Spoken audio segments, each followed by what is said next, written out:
In the Coral Sea, off the coast of Northern Queensland, lies the Great Barrier Reef.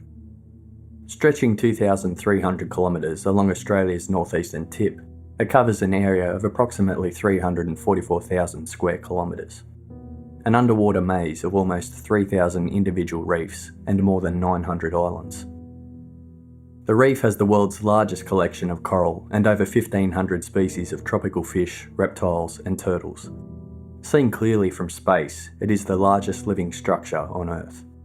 It is a World Heritage Site and known as one of the 7 natural wonders of the world.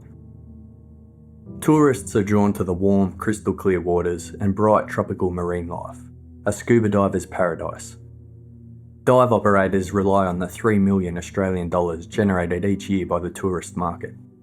They provide everything from glass-bottom boat tours, day snorkelling trips, overnight adventures, and for the more experienced divers, extended cruises with daily scuba diving at remote locations.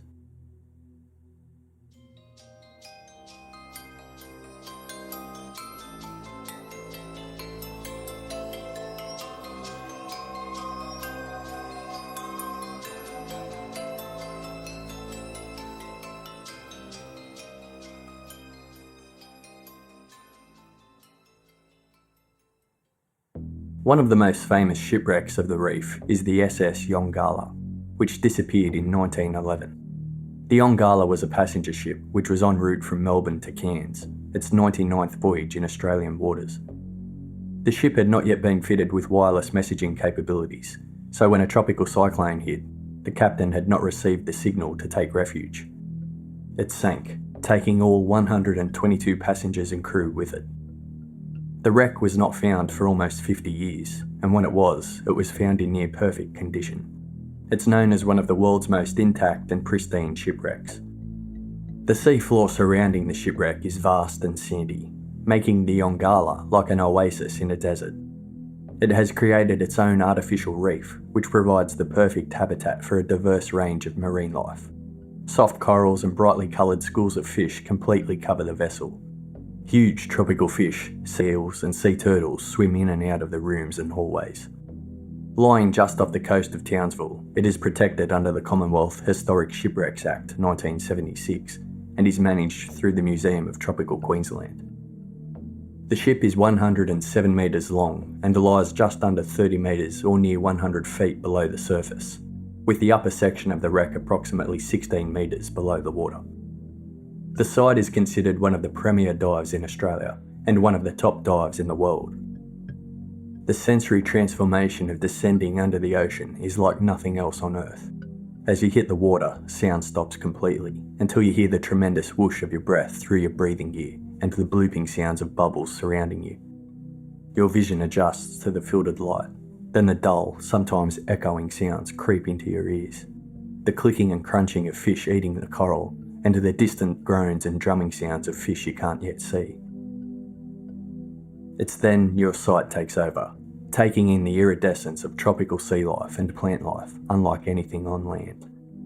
Divers describe humpback whales sometimes breaching in the distance as they prepare to dive the Young Gala, dropping down to one of the most amazing underwater sights imaginable. Divers say underwater photos will never do it justice. Gliding through the wreck of the Young Gala, with its 100 years of marine growth, with the current pulling you along, is a mesmerising and haunting experience. 122 souls were on board, lost forever. Tina Watson was born on the 13th of February 1977 in Germany, before moving to the United States as a baby. On the 24th of January 1980, she was legally adopted by Tommy and Cindy Thomas. She spent her childhood in Walker County, Alabama, with her parents and her younger sister, Alanda. They moved to Louisiana for a time before permanently moving to Birmingham, Alabama, in the late 90s. Tina was happy and outgoing, a blonde, dimpled southern woman with a beaming smile. They were a very close family who always knew what each other was doing. Tommy and Cindy were very protective of their children, keeping a close eye on them, never letting them get into any trouble. Tommy Thomas, quote, "Tina was just the most beautiful girl, both inside and out. She could walk into a room and just light the whole place up. She loved life, and she made life fun. She made life fun for all of us. From a young age, Tina suffered from PSVT, a heart condition. Essentially, an overly rapid heartbeat which can cause palpitations, fainting, convulsions, and if left untreated, it can be deadly. Medication didn't help control Tina's PSVT, and so she decided to have minor surgery in 2001 when she was 24. This corrected the problem, and she was in great shape after that, with no more heart complications. Tina had boyfriends as a teenager and young adult, and her first serious relationship resulted in a short engagement. But according to her friends, Tina's mother Cindy didn't approve of the relationship, and it ended shortly after. After her engagement, Tina dated another guy for 2 to 3 years, but this ended at the end of 2001, just before she started going out with Gabe Watson. Gabe Watson was born David Gabriel Watson, named after his father, David. He went to Hoover High School, the largest high school in Alabama, where he was known as a mild-mannered kid. He was an average student who played sports and loved the water. As a senior, he was a star basketballer. After high school, he chose to continue with his studies, going to the University of Alabama in Birmingham. He was tall at 6'3" and broadly built. His father, David Watson, quote, "I don't think he ever had a minute's trouble with anybody, except maybe a poor grade and having a mum for a teacher. He was just your typical middle-class kid." Gabe's best friend described him as an easygoing, laid-back and humorous person, the type of person who could talk to anyone. Gabe met Tina in class at the University of Alabama. Tina had a boyfriend at the time, but they still flirted and saw each other out at times. Gabe had been keen on Tina for a while and asked her out on a few occasions, but she always said no as she was seeing someone else. On New Year's Eve in 2001, Tina and Gabe were at the same party. Apparently Gabe was in the good books, as he had bought Tina a handbag on a trip to New York that she had actually once asked her boyfriend to get for her. But by the time of this New Year's Eve party, they were both single, and after a fun night, Tina agreed to go out with Gabe. Within a few weeks, they were dating. After graduation, Tina started managing the children's clothing department for a store in a local shopping mall, while Gabe worked in his father's packaging business in Birmingham. Gabe had a love for scuba diving, and he introduced Tina to the sport. He said that if they were going to be together, then she'd have to adopt some of his hobbies and passions, particularly diving and fishing. This was a bit of a joke amongst her friends, who never in a million years saw Tina as a diver. In fact, her best friend said, "She hated getting her hair wet. When we would go swimming in high school, she'd be doing this really crazy dog paddle swim just so that her head would stay above the water." But everyone knew Tina loved Gabe, so they put their doubts aside and thought Tina was just doing it for love. She was content that it made him happy. In January 2003, Tina told her parents she was going to start diving lessons. They were vocal in their reservations. They warned her about her heart condition and didn't understand why she would want to start diving just for Gabe. They were also vocal in their reservations about Gabe in general. They felt he controlled Tina, and Tommy didn't like the way that Gabe brushed off his concerns about Tina diving.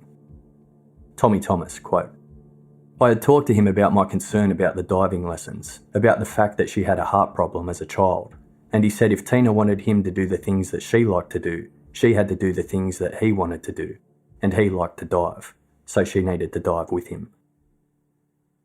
On February 10th, 2003, after dating for a year, Gabe phoned Tommy and asked if he could have permission to marry his daughter, but Tommy said he would have to ask him in person. 5 days later, Gabe and Tommy met at Books A Million coffee shop in Hoover, Alabama. Gabe asked Tommy again for permission to marry Tina. Tommy later stated that he never actually told Gabe it was okay for him to marry Tina. Friends said that Gabe had purchased an engagement ring but taunted and teased Tina with it, dangling it like a carrot without proposing. According to Gabe, he was just trying to find the right moment to propose. He also said there was added pressure, because Tommy told him his proposal to Tina had to be perfect. He finally found the moment, and on April 20th, 2003, he proposed. It was Easter Sunday. He set up an Easter egg hunt in the apartment, and along the way she found a note asking her to marry him. Gabe's family were overjoyed. They had quickly adopted Tina into their family and were excited for their son's future. They became very close in the lead up to the wedding. Tina's parents, on the other hand, still had reservations. Tina told one of her co-workers at the time, "They're not greatly happy with him, but I love him." According to Tommy, he asked Gabe if he loved Tina. He said Gabe declined to answer and ignored the question. Gabe even suggested that the term was a little corny. But Tommy loved his daughter, and she loved Gabe, so they swallowed their trepidation and accepted the engagement. The Thomases felt Gabe was a bit weird and admitted they just didn't have a good feeling about him. If you ask Gabe or any of his friends, they will tell you that he and his family just had a weird sense of humour. The two families were just different. Glenda Watson, Gabe's mother, called Tina's parents to invite them to dinner after the engagement. Cindy Thomas responded, "Why? Tina is marrying into your family. We're not." Interpretations of personalities differ. Some friends and family saw Gabe as rude and overbearing, while others suggest he was just trying to deal with in-laws who didn't like him, and showed it. Tina and Gabe had a brief breakup during their engagement, but they got back together and their plans to wed continued. The date was set for October 2003.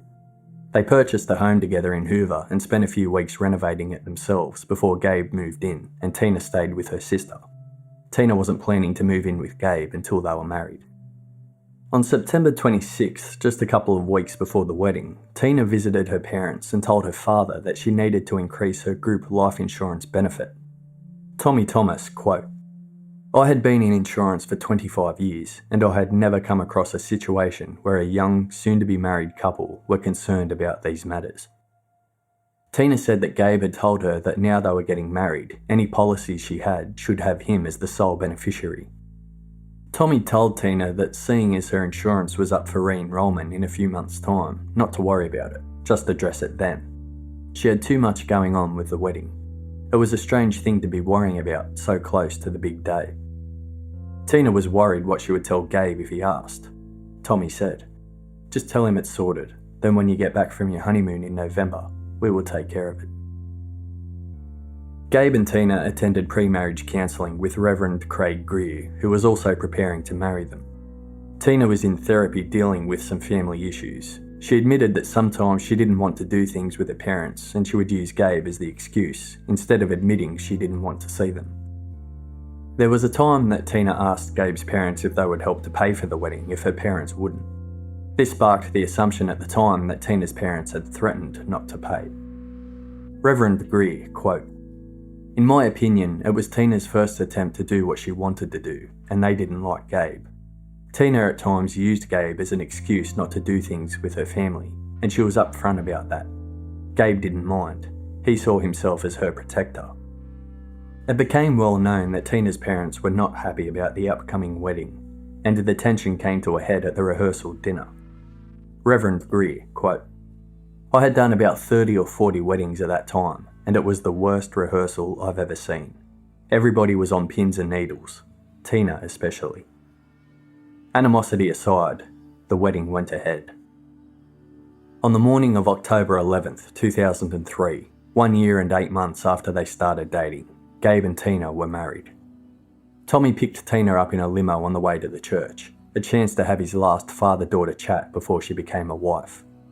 Tommy Thomas, quote, "Tina and I had a very nice conversation on the way to the church. I told her over and over how much that I loved her and that I wanted her to be happy. I also told her that if she had any doubts about this, she didn't have to do it. And she told me, she said, 'Dad, this is going to be a good day. This is what I want.' I think I cried from then until all the way through the wedding. I just had this fear, this uncomfortable feeling that even though she had said she was sure, that she wasn't. And I truly felt like he wouldn't take care of her the way that she deserved to be taken care of." Tina and Gabe walked down the aisle at the Southside Baptist Church, Birmingham, Alabama. The reception went off without a hitch, and there were no reports of problems between the families at the wedding. As the newlyweds left the reception, they were showered with cheers and love. Tommy Thomas, quote, "The last time that I saw her was at the end of the wedding reception. I ran to the elevator, and I actually got my arm stuck in the door to force it back open so I could just grab her one more time, and I told her that I loved her. And then I looked at Gabe and I touched his arm and I said, 'Take care of my little girl.' and that's the last few seconds I had with her. After a night in a hotel, Gabe and Tina returned to their marital home the next day and packed for their honeymoon. They were leaving for Australia the following day, the furthest either of them had ever been from home. Gabe was an experienced diver. He'd carried out over 50 dives since 1999. Just before he started dating Tina, he completed his rescue diving course with his good friend, Mike Moore. Gabe, Mike, and later Tina had learnt to dive at the Blue Water Quarry, Pelham, Alabama, a defunct quarry filled with water and run as a scuba diving site with training and a shop. Under the water, there are various vehicles and interesting objects mimicking shipwrecks.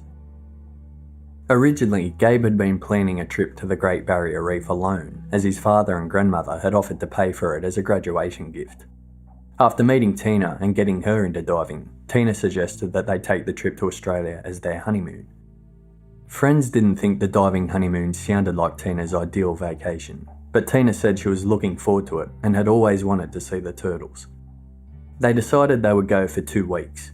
In a light-hearted way, the first week would be Tina's choice and the second week Gabe's. They planned to fly into Sydney for a week and then travel up to Townsville in Queensland.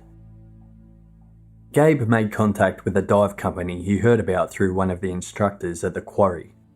The dive company was Mike Ball Dive Expeditions, and Gabe booked the 7-night cruise of the Great Barrier Reef aboard the Spoil Sport. On the cruise, they would do around 25 dives, 3 to 4 per day, visiting reef sites, including remote reefs with water so clear there is 40-metre visibility, other sites where walls drop off to 300 metres, and the famous drift drive down to the Ss Young Gala. They would take all their own dive equipment except tanks, and they spent the weeks prior getting ready. 2 days before the wedding, Tina's best friend Amanda went with her to the dive quarry at Pelham, where they had done their training. Gabe's dive computer hadn't been working, so he put it in for a service at the shop. The dive computer is like a digital watch on one half and a transmitter on the other half. The watch part is worn on your wrist and measures not only time and depth, but gives an indication of how long you can spend at your current depth, warns if you stay too long, and if you are ascending too quickly.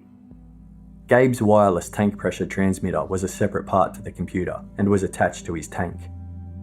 It wasn't the most up-to-date model. It only recorded information once the diver was below 4 metres, but it did the job Gabe needed, so he had no need to replace it. When the guy at the shop returned the dive computer to Tina, he said that the batteries were in backwards. 2 days after their wedding, Tina and Gabe set off for Australia. They had to stop over in Houston and Los Angeles before the long flight over the Pacific Ocean to Sydney. They arrived on October 15th, 2003, then spent almost a week touring the sights of Sydney.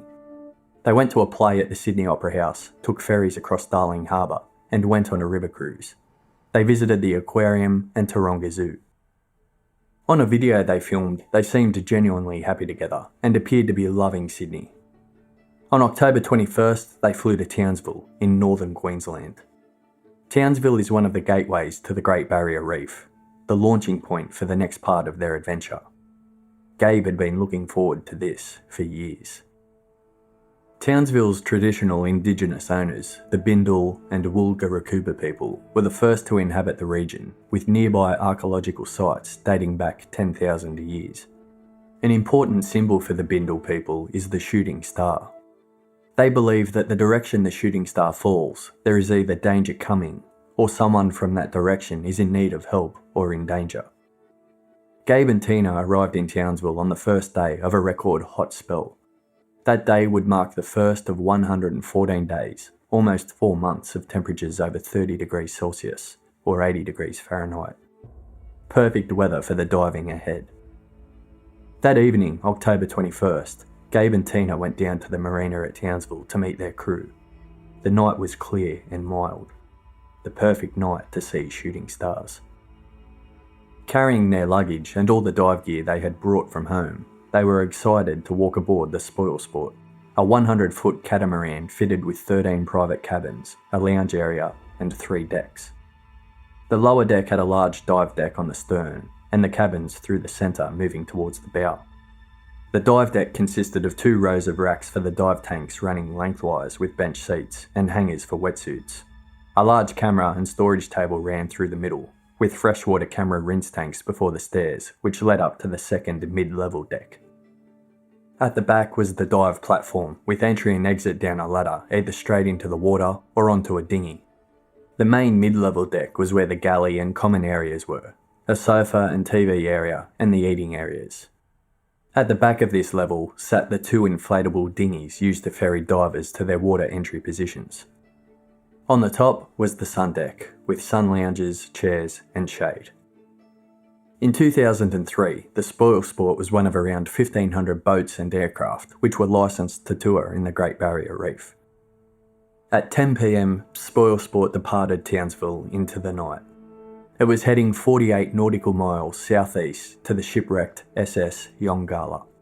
Gabe and Tina unpacked in their cabin, then headed up for the meet and greet with the other passengers, a time to get to know each other and relax. The trip director was Wade Singleton. The first thing he did was conduct his necessary interviews with each passenger. This was company policy.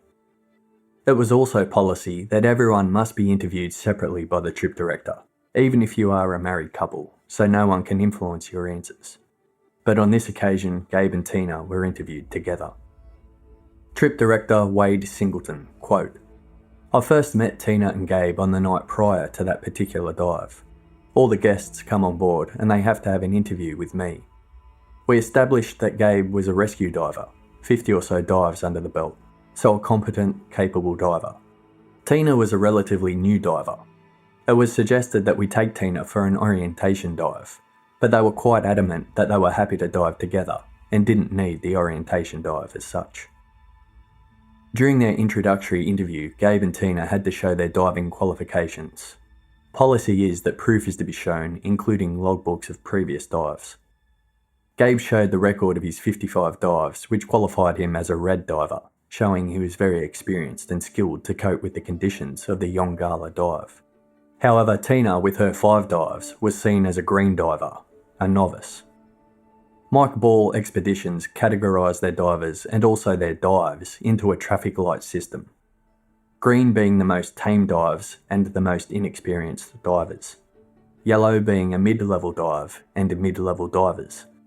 Red being the most difficult dives and the most experienced divers. We will go over this in more detail a little later. The crew explained that Wade and other dive staff would do a specific briefing before each dive. Diagrams would be drawn on a whiteboard explaining any obstacles or safety requirements, the current conditions underwater, as well as any particular dangers including sea life. After being interviewed, all the passengers set up their gear on the back deck. The gathering amongst passengers was held on the mid-deck. Guests enjoyed champagne and fruits, they mingled, and everyone introduced themselves to each other. Gabe and Tina were the youngest couple and received lots of attention for being newlyweds of just 10 days. They met 2 other American couples, close friends who had been diving together for 35 years, Ken and Paula Snyder, and Doug and Ginger Milson. They described Gabe and Tina as a lovely and happy couple. Having kids around at the same age, they instantly took a liking to Gabe and Tina, and they quickly adopted them into their group. They described Tina as bubbly and beautiful, a really sweet and kind woman who was lovely to everyone. They said Gabe didn't say a lot, but he seemed friendly. Seeing as the Young Gala is in open water, the dive is subject to currents and weather, and not always diveable. Normally it is done as one of the last dives of the week. Although not protocol, if the weather on the first day was better for diving at the wreck, the boat would head there first. So on Gabe and Tina's trip, that's exactly what they did. They arrived at the shipwreck site just before 2 a.m. in the morning, mooring about 100 metres from the Young Gala. When Gabe and Tina woke up around 6:30 a.m, the Spoil Sport was mooring a little closer to the wreck. They woke to deep blue water lapping around them, and for a couple of hours, they were the only boat at the site. The passengers all sat down to breakfast around 7:15 a.m. and got ready for their first dive briefing. That morning, weather conditions were very good. The only issue was the current. Wade said it was strong. The dive itself is what is known as a drift dive.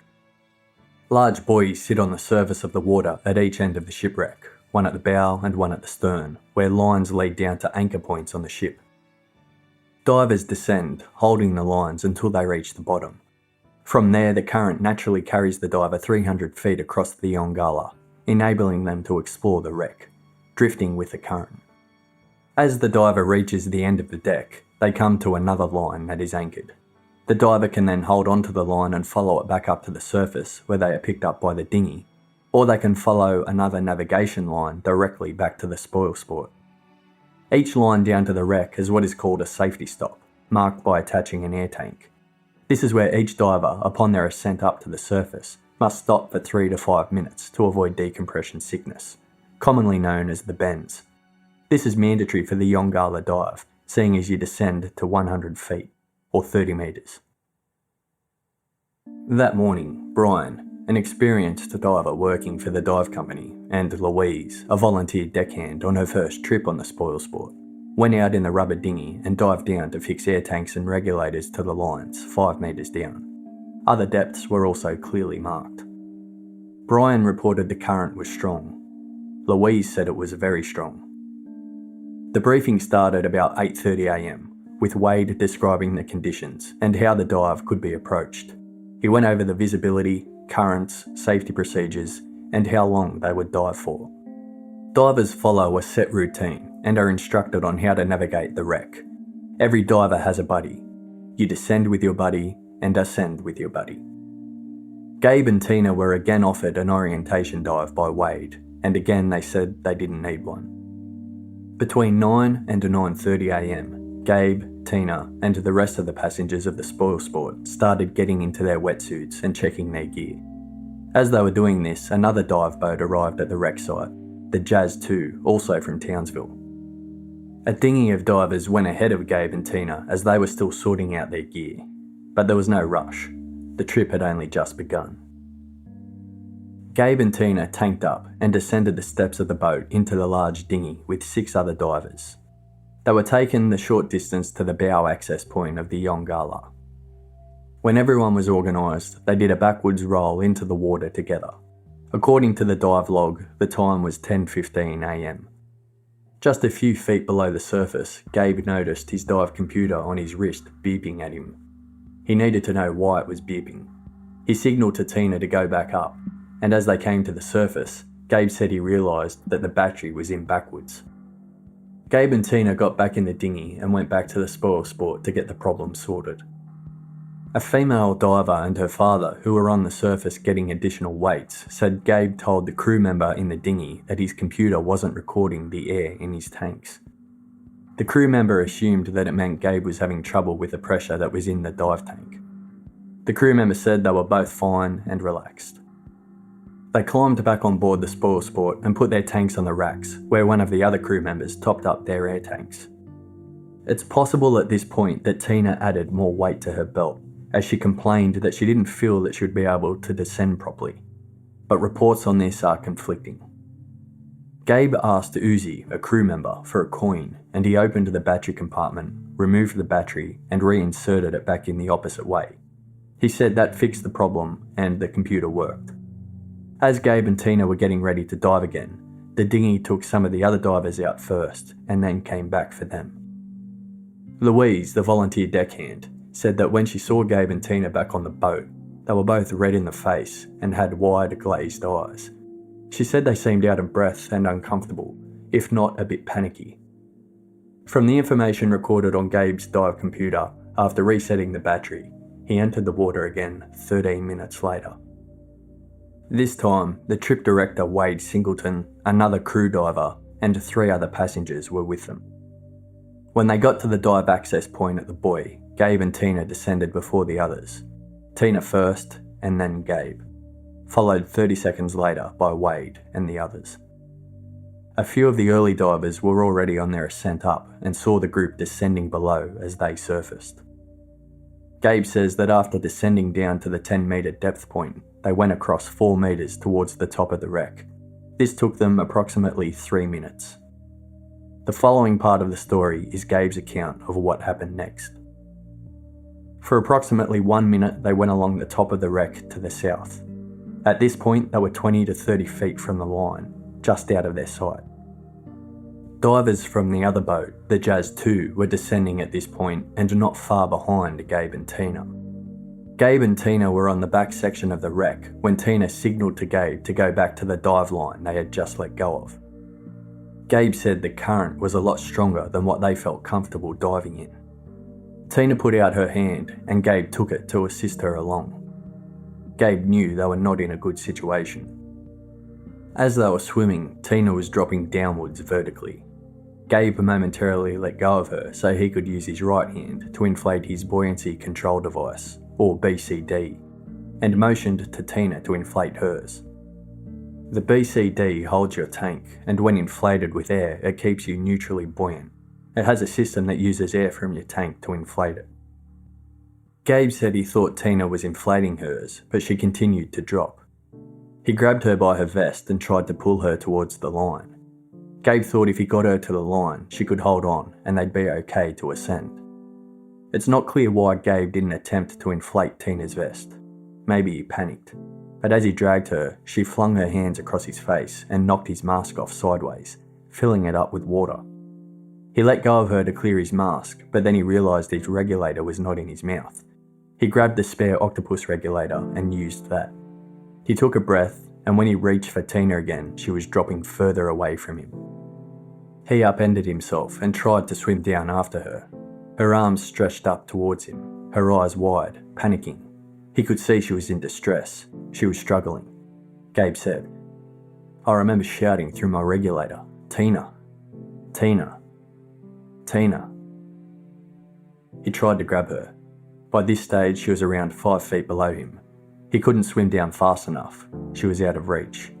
He was kicking down. It was no use. She was sinking too fast. It seemed like she was weighed down too heavily and didn't have enough air in her vest. He panicked. He was trained to go after his buddy. He was trained to go after her. But he didn't. Instead, he went to the surface. As a diver, you never leave your buddy. Tina drifted down to the sandy bottom of the sea. Arms stretched towards her husband of 11 days as he was swimming away from her. Gabe's dive computer showed he never went deeper than 54 feet, 16.5 metres. So from the point he let go of her, he only went down a few more feet to try to save her, 1 to 1.5 metres at most. From a technical perspective, there was no reason that Gabe couldn't have continued to swim down and save Tina as she was dropping. Expert divers estimate 3 to 4 kicks at the very most, and the right procedure, inflating her vest and pulling her up, was all he needed to do. There is a chance that by now Gabe's vest was actually overinflated, but he should have known to dump the air and swim down. Gabe was a certified rescue diver. Gabe later said he saw some fellow divers near the anchor rope and tried to give them the distress signal. He approached someone on the line, shaking them, trying to get help, but no one reacted. No one under the water that day remembered this happening. In a panic, he swam up to the surface and in his own words said, "I pretty much rocketed to the top. I'm amazed I didn't get the bends or something. As fast as I could, ripping gear off as I went." He said he ruptured or hurt his eardrum on the way up. Dr. Stutes was diving at the same time as Gabe and Tina. He wasn't on their boat, he was on the Jazz 2, and one of the divers who had descended after Gabe and Tina. Dr. Stutes, quote, "I saw a diver falling basically, and she was moving her arms in a strange way. Then I saw another diver come into the picture, and I thought, my perspective was that he was helping her. And he came and sort of came on top of her, almost like a sort of mounted position. And from my perspective, I thought he had his hands around her to try and bring her to the surface. Something happened. Maybe she'd pulled his regulator out of his mouth or kneed him in the groin, and they split apart." As Gabe swam to the line and then up to the surface for help, Tina sank to the bottom. Gabe's computer recorded a maximum breathing rate alarm and a maximum ascent rate alarm at some time during the swim. When Gabe surfaced, he had been underwater for a total of 7 minutes.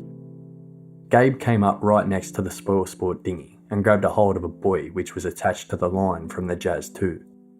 He told a crew member what had happened, and the crew member immediately radioed the spoil sport. An emergency was called. Crew on lookout duty on Spoil Sport stated that Gabe was 10 to 12 metres from Jazz 2. They collected the boat's emergency oxygen resuscitation gear. Crew members Uzi Barnai and David Lemsing were the nominated rescue divers. They immediately geared up and got in the dinghy ready to go down. Back underwater, the trip director Wade Singleton had let go of the line and was about to drift across the wreck. A dive photographer was taking photos when Wade noticed a diver lying on the sea floor. Quote, "I was in the water for about 6 or 7 minutes when I saw a diver lying away from the wreck on the sea floor. It all happened very quickly, but the thought processes were, what's the diver doing? Where's their buddy? There were no bubbles, and it was at that point that I realised that something wasn't quite right, and that's when I just hightailed it over to the person and made out that it was Tina. Something was wrong. She was lying on her back. Her eyes were open." Wade placed his right arm under her right arm and put his hand on her regulator, depressing the purge button and forcing air into her mouth. He used his left arm to cradle her head and held her inflator, putting air into her BCD. He needed to drop some weights. Tina's weights were integrated into her vest, so he decided he would drop his weight belt. By doing this and putting some air into his BCD, he ascended with her. He cradled Tina in a hug position with her face facing upwards to keep her airway open. Other divers descending the line saw Wade come up with Tina. They watched as she was pulled up, eyes wide open. One said she had blood coming from her nose. Dive computers would later show that Wade ascended at a much faster rate than Gabe did.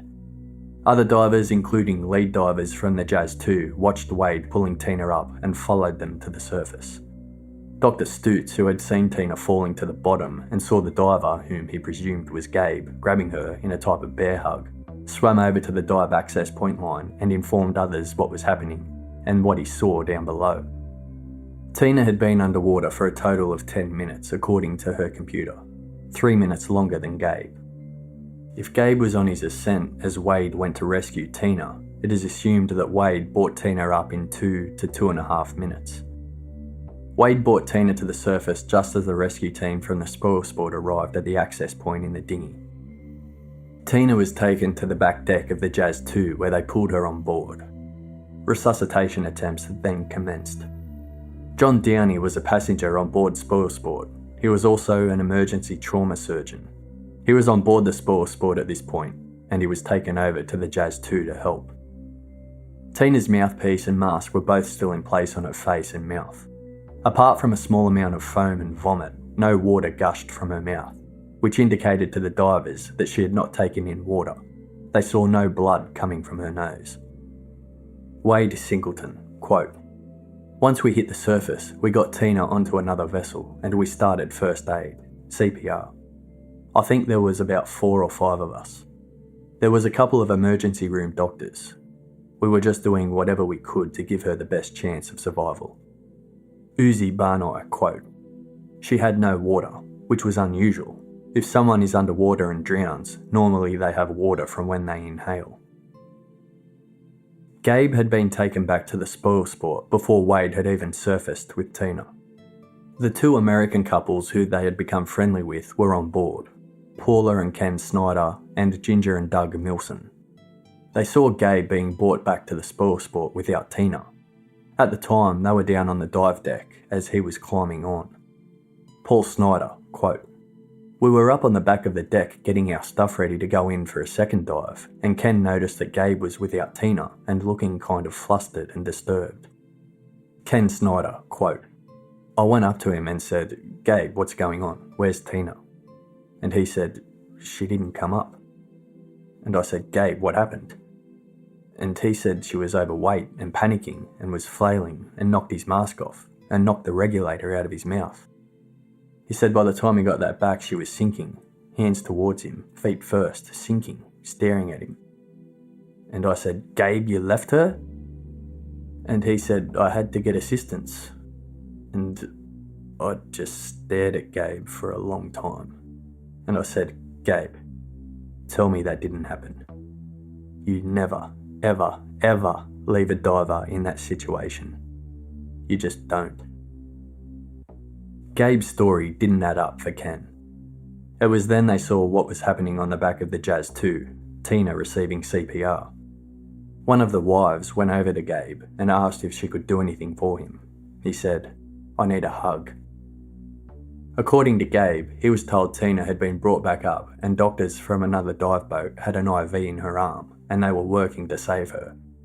Gabe, quote, "It was just a huge relief. I just thought they were rehydrating her or something."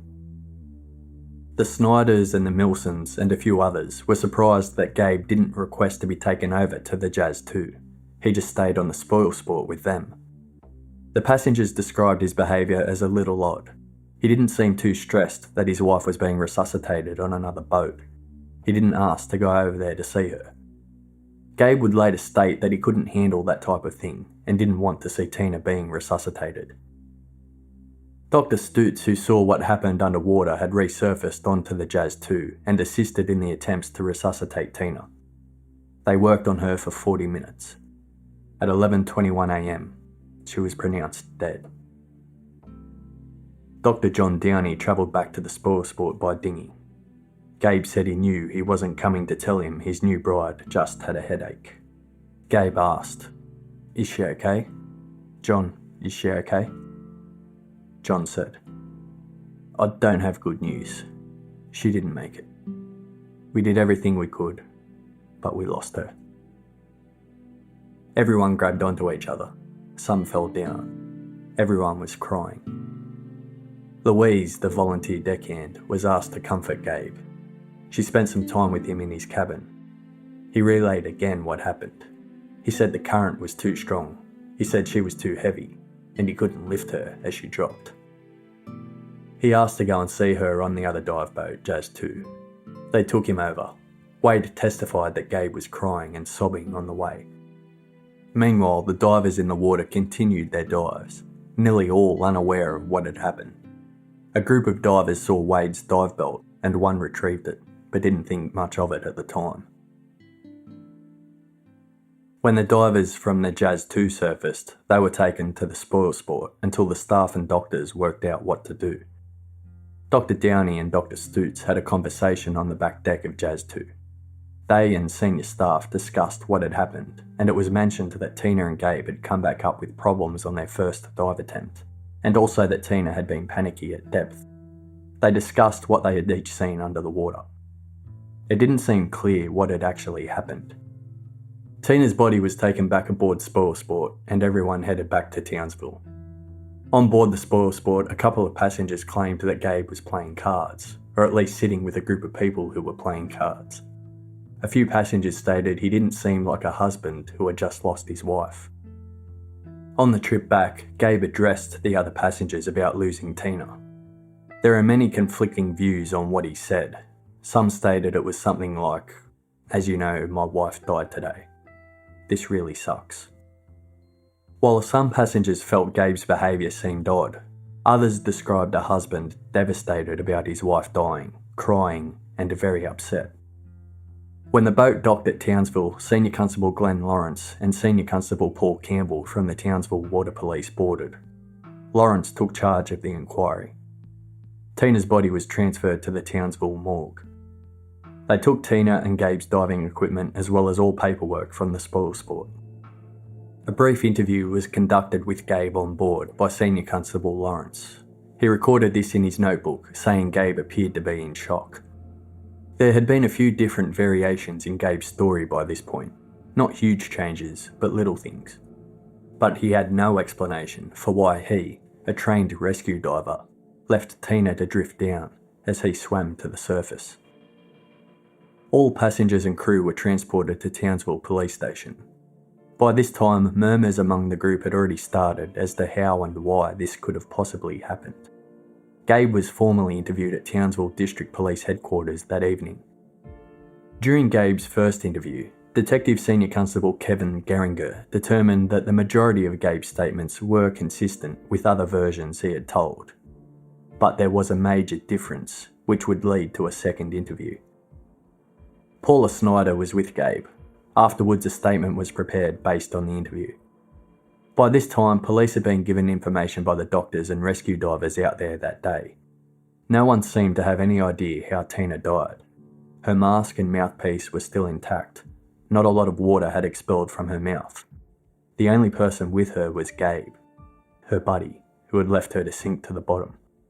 A diver shouldn't sink. They should be neutrally buoyant in the water, unless they were overweighted, or unless someone turned their air supply off.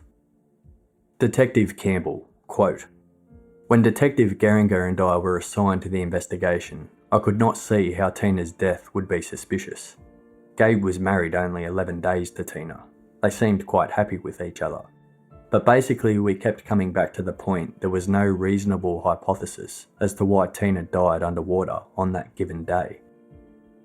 Detective Senior Constable Kevin Geringer, quote, "Gabe told me that he and Tina entered the water and that as a result of a malfunction with his dive computer, they had to abort the first dive. A short time later, they've re-entered the water a second time, and at about 15 metres depth, Tina indicated that she wanted to resurface. They've started swimming back to the diver access point, and at some stage Tina has panicked and knocked off his mask and regulator. Gabe had to let Tina go and fix himself up. He's then noticed that she's some 5 or 10 feet below him. He starts to swim down but realises there's nothing he can do. As a result, he starts to surface. On the way up, he bumps into 2 divers and has problems communicating with them that there's a difficulty. He then continued to the surface where he raised the alarm. As far as suspicion was concerned, I myself am not a diver. Whilst I thought it was unusual for him to leave his wife of 11 days, people do strange things when they're panicked." Police would eventually question every person from both boats.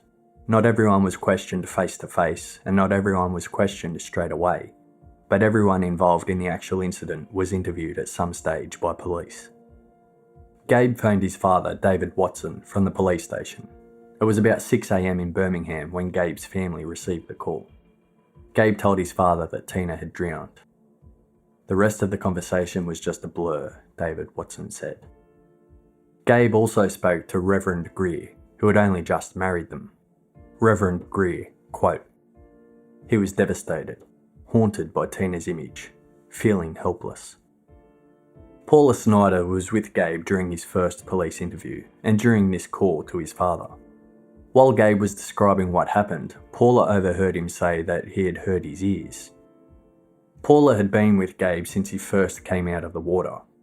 He never mentioned in any retelling of his story before this point that he had hurt his ears. Small seeds of doubt had started to plant themselves in those around Gabe. His story appeared to change. Gabe asked his father to contact Tina's father, Tommy Thomas, and inform him of Tina's death. He didn't want to call him himself just yet. Before Gabe left the police station that night, he had a heated discussion with Senior Constable Campbell, which was overheard by a few others. It had something to do with Gabe's dive computer. Campbell issued a duplicate receipt for the police to hold onto his dive computer for evidence, which seemed to satisfy Gabe. So it's believed Gabe thought initially that he wasn't going to get it back. Others being interviewed remained at the police station throughout the night, some still there at 3 a.m. A death report was issued that night. It read, "Approximately 10:30 on Wednesday the 22nd day of October 2003, the deceased person entered the water with her husband as her dive buddy to scuba dive on the historic shipwreck, the Young Gala. At a depth of 45 feet, the deceased signalled to her husband that she wanted to surface. They both began swimming against the current towards the dive vessel.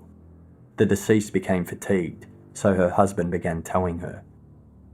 The deceased panicked and grabbed her husband's dive regulator. He looked into her eyes and saw her eyes were wide open, but there was no response. The deceased then sank to the sea floor. A dive instructor in the area at the time has seen the deceased on the sea floor. He retrieved her and made an emergency ascent to the nearest dive vessel, Jazz 2, where full resuscitation commenced. There appears to be no suspicious circumstances surrounding this death at this point in time." It was late in the evening when Gabe left the police station. The Mike Ball Dive Company at first refused to put Gabe up in accommodation, but after Gabe suggested he just sleep aboard the Sport as he had nowhere else to go, they quickly changed their minds and put him up at a local Holiday Inn.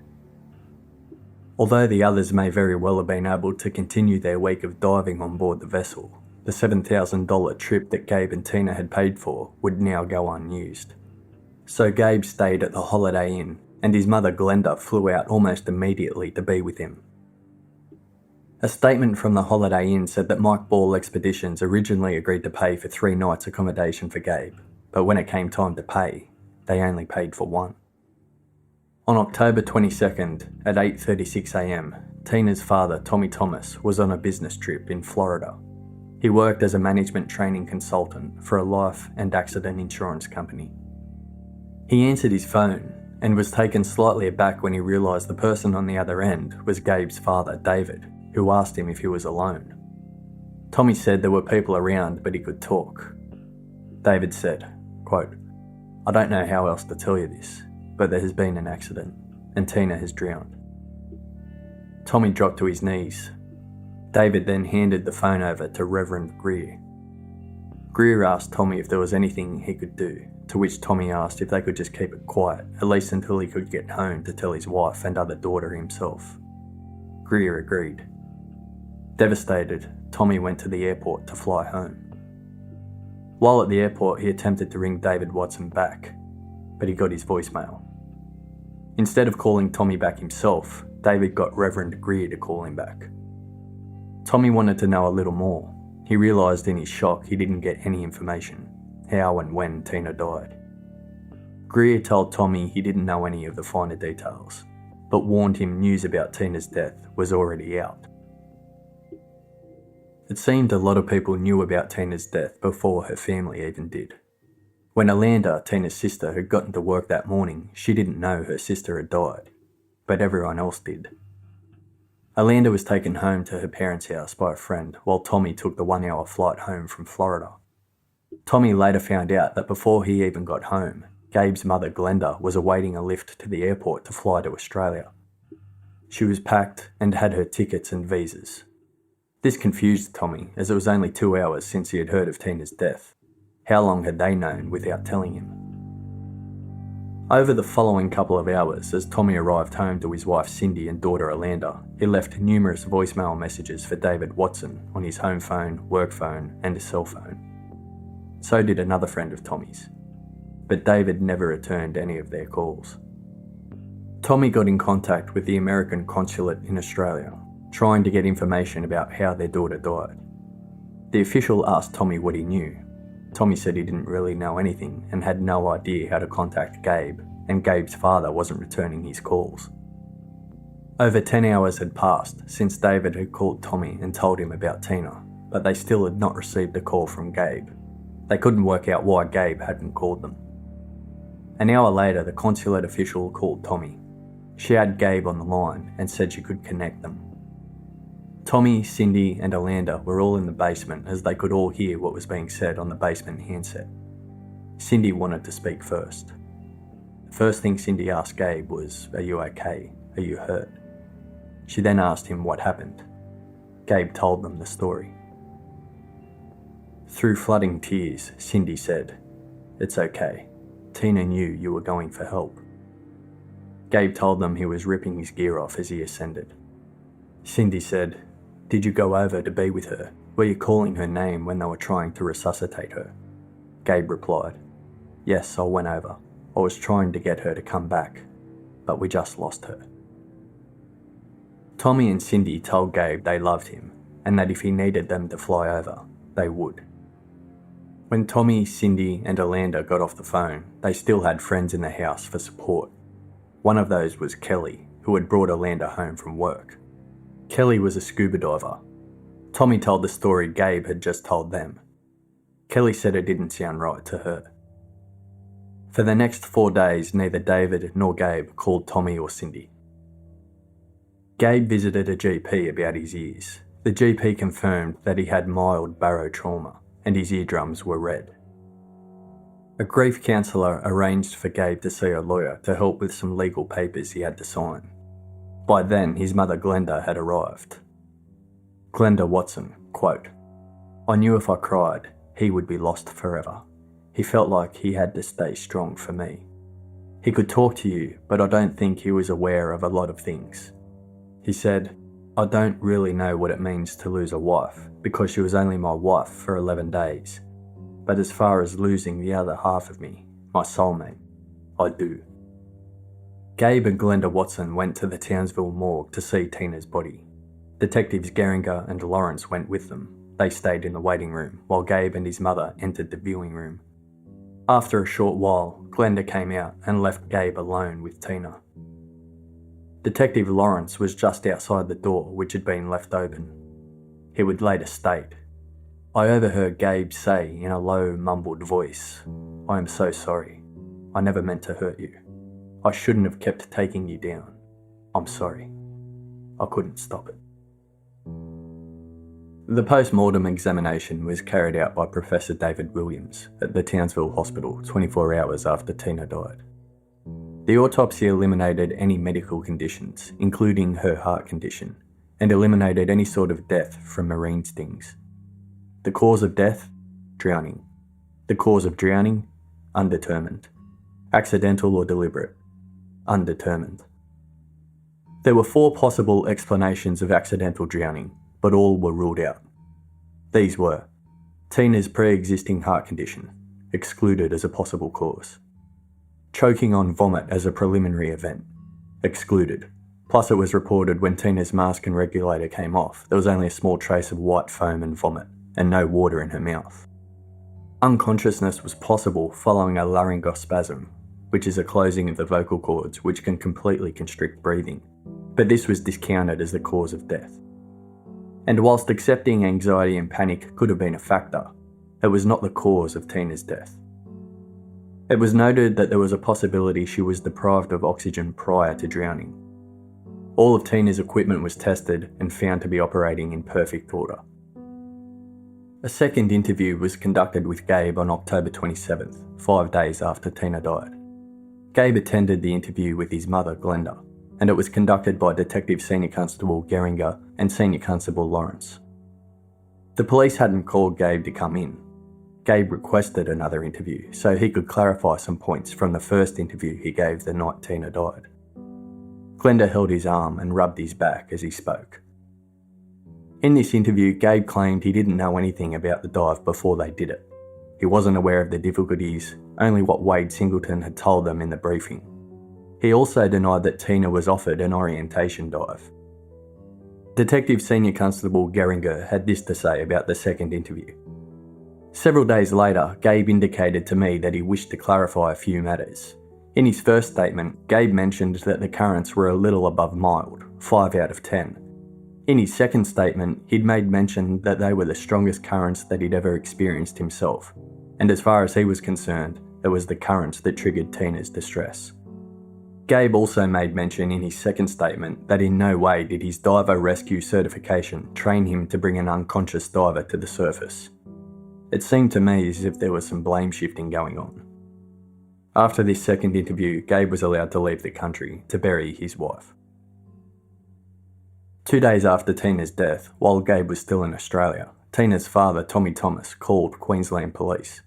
He was still trying to get a hold of David Watson, who wasn't returning his calls, and he hadn't heard from Gabe since that first phone call. Tommy was becoming irritated. He felt like no one was telling him anything. He called Townsville Police and spoke to an officer called Glenn. Tommy was surprised to hear Glenn say that accidental drowning was just one of the possibilities they were looking at. Glenn wouldn't say what else they were looking at, but Tommy didn't need an explanation. He was aware that there could be more to Gabe's story. Tommy had been feeling uneasy from the very second he heard Gabe say he couldn't save Tina. The police hadn't yet determined it was definitely an accident. There were so many questions still unanswered. Tommy's uneasiness only grew. It wasn't until October 26th, 4 days after Tina's death, that Tommy heard from the Watson family again. David visited Tommy and Cindy. He visited with Reverend Greer and his wife. David apologised for not returning any of Tommy's calls or coming to visit sooner. He said that he just didn't know what to say. David said Gabe and Glenda were doing okay, and he would keep Cindy and Tommy up to date with any correspondence, but had no more information to share. Tommy brought up arranging the funeral. He said he wanted to purchase a plot for Tina as well as neighbouring plots for the rest of their family, including Gabe if he wanted to be buried with Tina later. David said he couldn't answer. It would be up to Gabe. Tommy wasn't happy. He didn't think it should be up to Gabe at all. He said, "Cindy and I didn't have a lot to say to him after that." The following day, Tommy and Cindy attempted to make arrangements for Tina's funeral, but were told the Watsons had already made arrangements. There was also a problem with the power of attorney. Frustrated, Tommy was able to call the Holiday Inn in Townsville and speak to Gabe. Tommy asked Gabe to sign over power of attorney so he could arrange the funeral, but Gabe said no and told Tommy to wait until he returned home.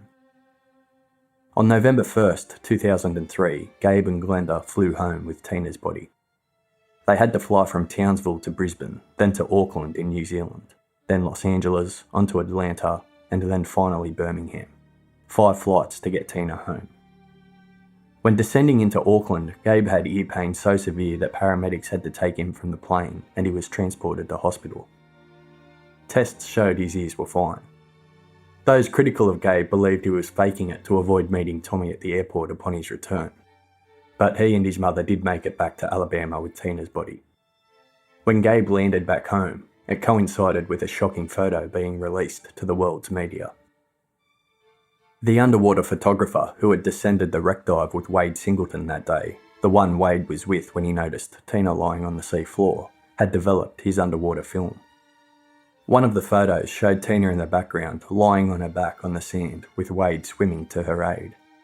The photo was blasted across the front pages worldwide. Whilst Tina's funeral was being arranged, the 2 American couples, Ken and Paula Snyder and Doug and Ginger Milson, had themselves returned to the United States. They were having trouble wrapping their heads around what had happened. They discussed their concerns at length. They had their suspicions and decided to speak with Tommy, but they didn't want to seem tactless or say anything that would upset him. Ken Snyder tracked down the funeral home where Tina's funeral was being held. Ken asked the funeral director if he could leave a message for Tommy Thomas. The message was, "If you would like to speak to somebody or some people who were on the actual dive boat, we would be more than happy to talk with you." Tina's funeral was conducted by Reverend Greer. The tension was so high, funeral directors opened 2 parlours to separate the families. Greer said it was clear the Thomases were upset. Quote, "When I said she slipped away from Gabe, her mother said, 'I would have never left my daughter.'" In relation to Gabe, Greer said he hung back at the funeral. Quote, "He said, 'I have had 3 weeks with Tina. This is for everybody else.' He tried not to intrude on their grief. He knew how they felt about him."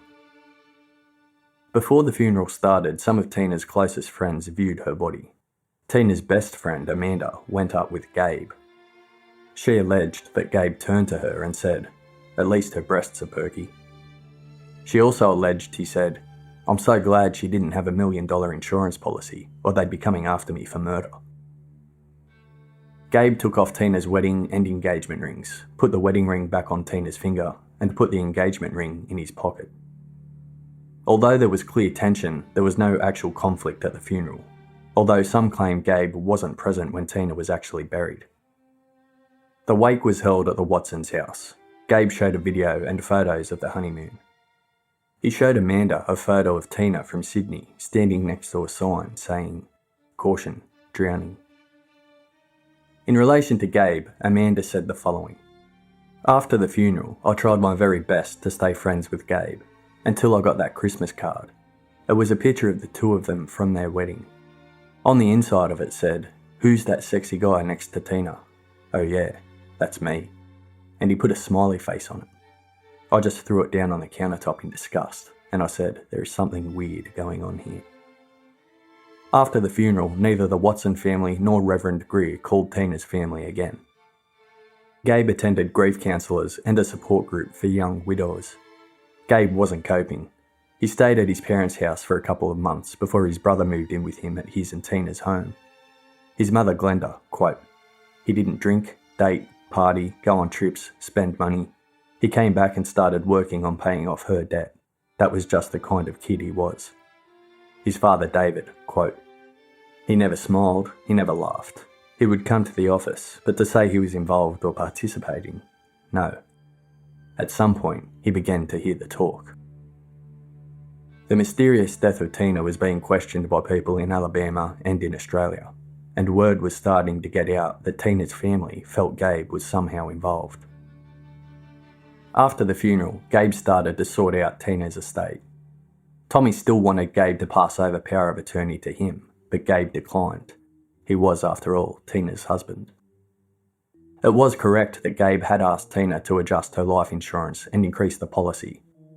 Her current policy was that in the event of her death, the payout was equivalent to 1 year's salary, which was around $34,000. This would go to her father, Tommy. Prior to their honeymoon, Gabe requested that Tina increase the premium to facilitate an increase in payout in the event of accidental death, and as her husband, make him the beneficiary. The update he wanted would mean the payout would be increased to about $175,000, and that money would go to Gabe, instead of $34,000 going to Tommy. Gabe made several inquiries into new life insurance policies in the lead up to their wedding.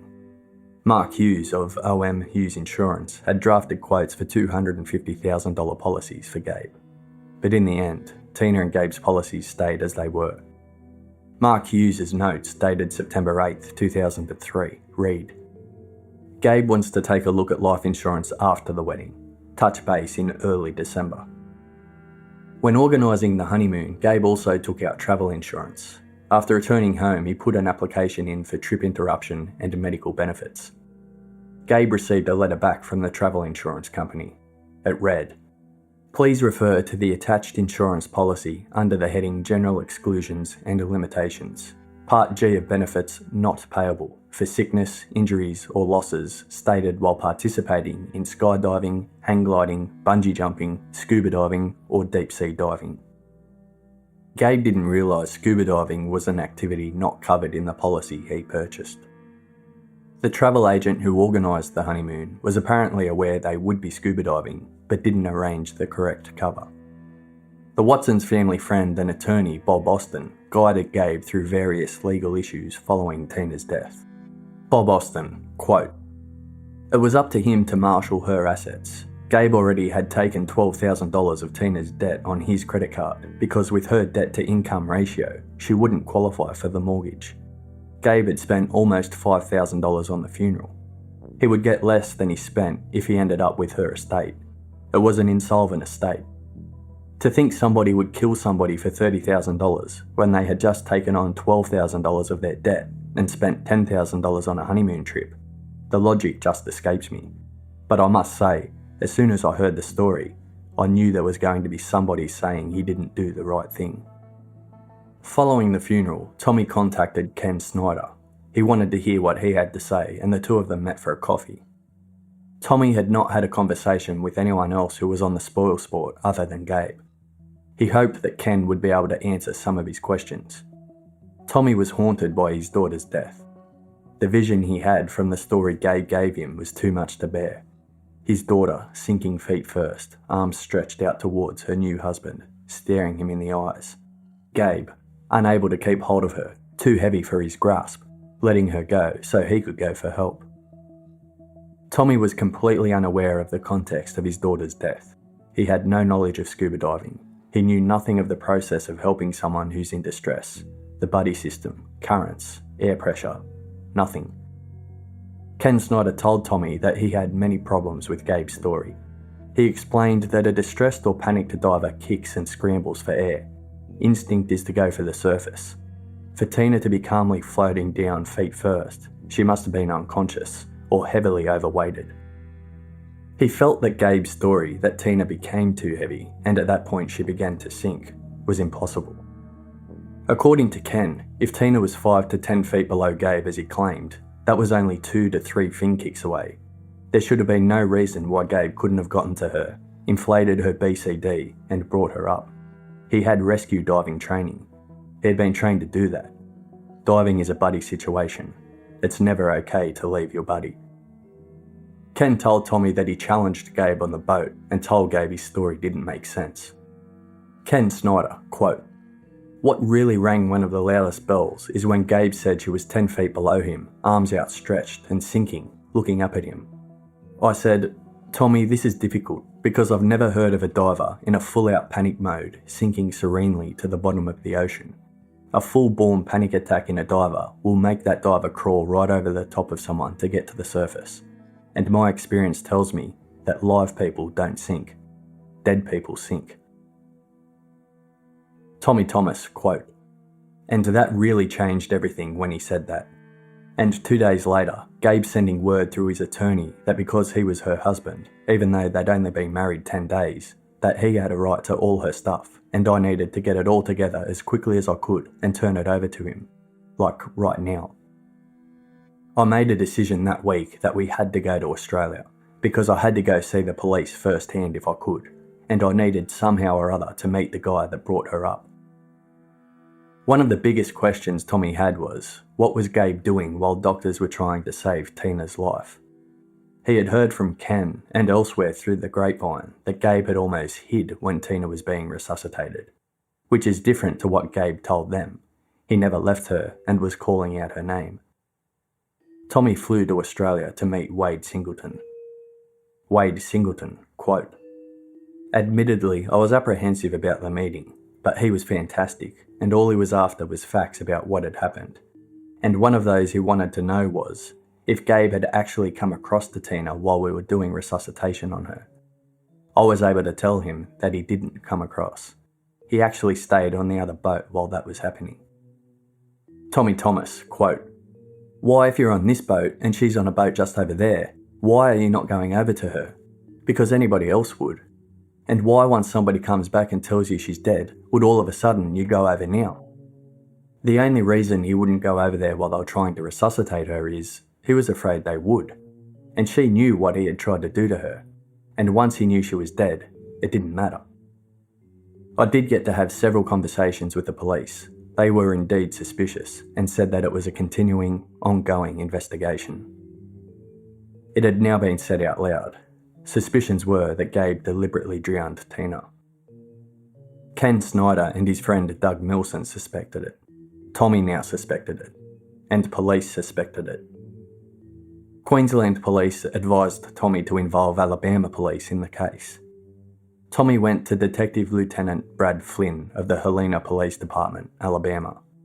Flynn called Queensland police and learnt of their suspicions. Things didn't seem to be adding up. Queensland police had already begun to piece the situation together. They had received statements from other divers who had serious doubts over Gabe's story. They also had the autopsy results and the analysis of dive equipment. These things, together with the inconsistencies in Gabe's account, meant police started to believe there was a real possibility Gabe had deliberately caused Tina's death. Officially, they were unable to rule the death accidental, and they were unable to rule out foul play. The case was officially declared a criminal investigation and was handed over to the Criminal Investigation Branch, CIB. Detective Sergeant Gary Campbell was appointed to review the case. It was now July 2004, 9 months since the death of Tina. The investigation had been ongoing since Tina's death, but it was only now it was declared a criminal investigation. The investigation was named Operation Charlie Oswald. They were to report to David Glasgow, a coroner who specialised in marine and dive deaths.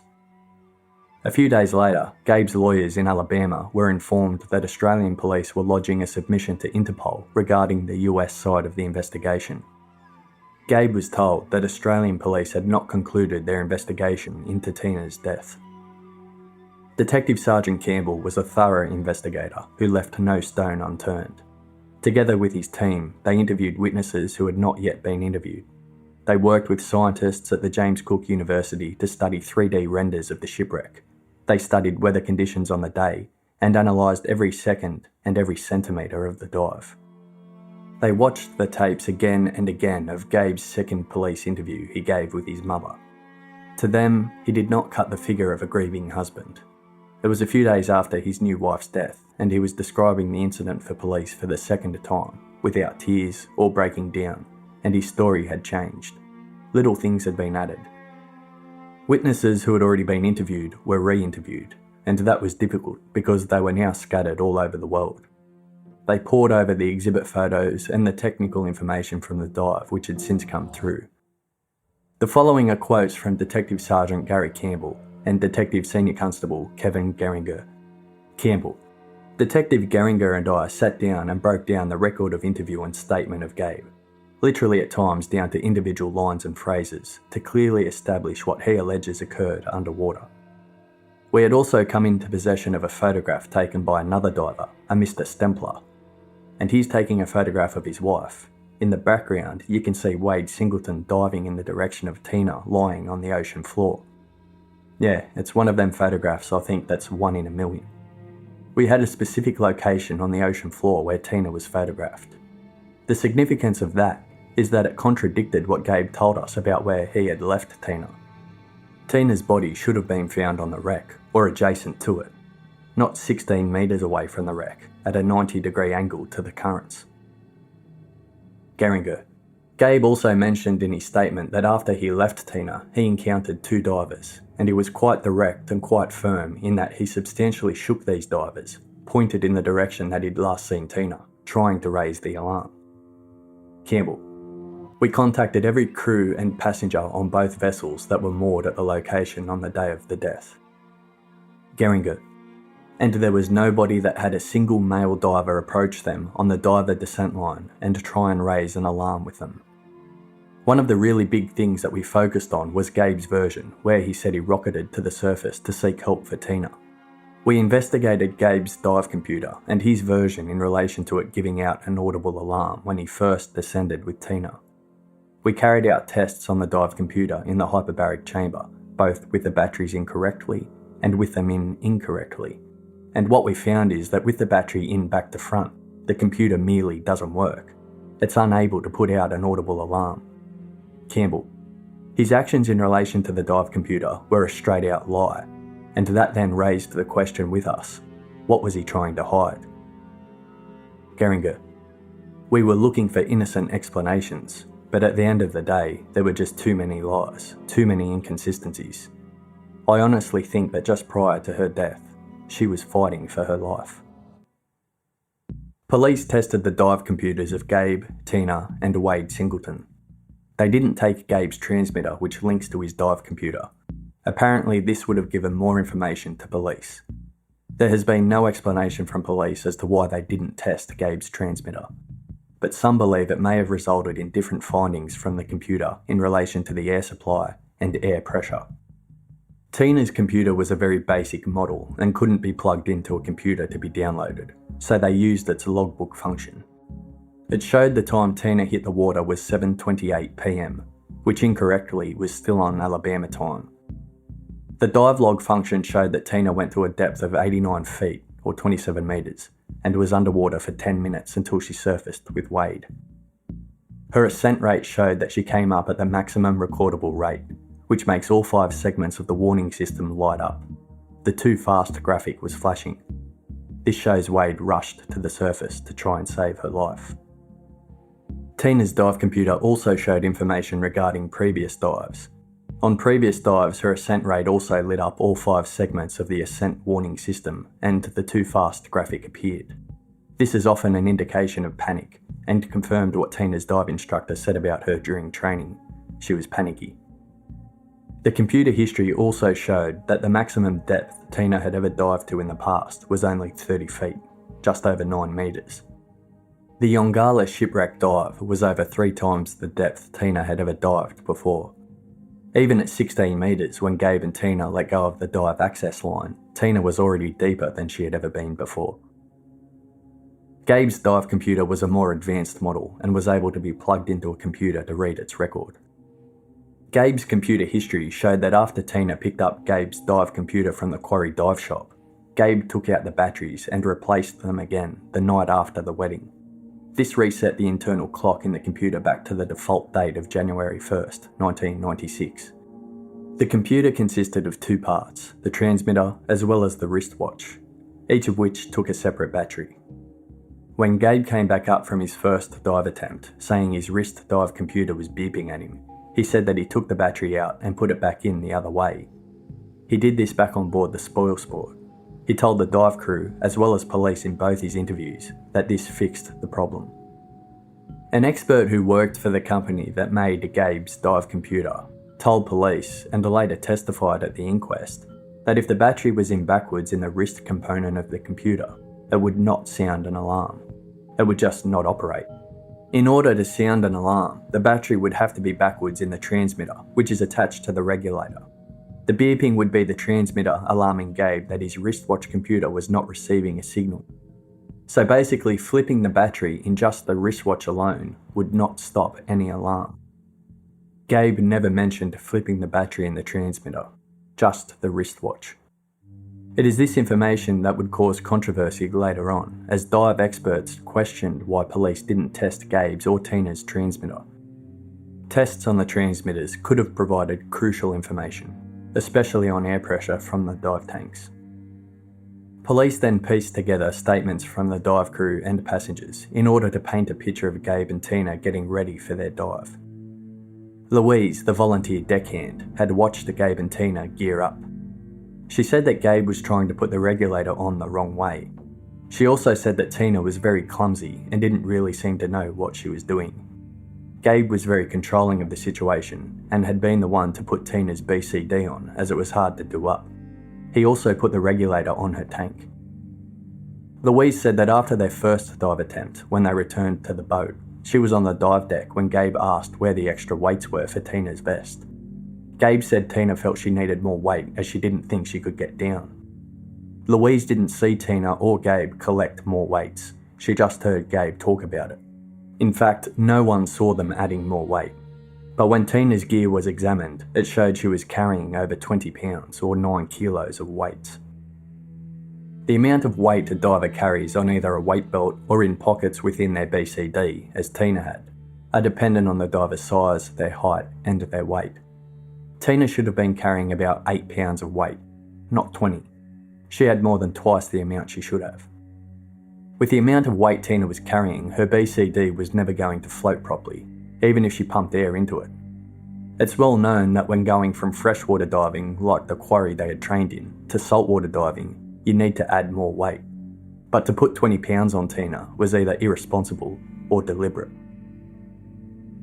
Regarding Gabe trying to swim down and save Tina, an explanation as to why he didn't is that he may have faced resistance from his BCD.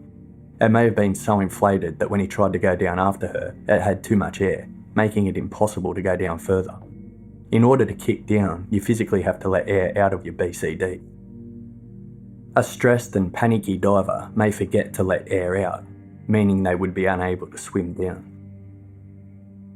The autopsy showed a small amount of water in Tina's lungs. This could have been caused by Tina passing out with the regulator still in her mouth relaxing a little, and a small amount seeping in. But she had to be unconscious for this to occur, and there was no explanation from the autopsy as to how she could have become unconscious. Police believed that there was a real possibility that Gabe turned her air supply off, and then when she passed out, turned it back on, so no one would be the wiser. And because she was heavily weighted, she dropped to the bottom. Australian dive expert Michael Macfadyen disagrees. He said for Gabe to turn Tina's air off, he would have to hold her and twist her valve. It may have taken up to 1 minute to turn the valve off and for Tina to breathe all of the remaining air from the hoses. After her last breath, it would take approximately 30 seconds for any attempt to swim to the surface to cease, and for Tina to pass out. So from the time of starting to turn the valve off to Tina becoming unconscious, approximately 1.5 minutes.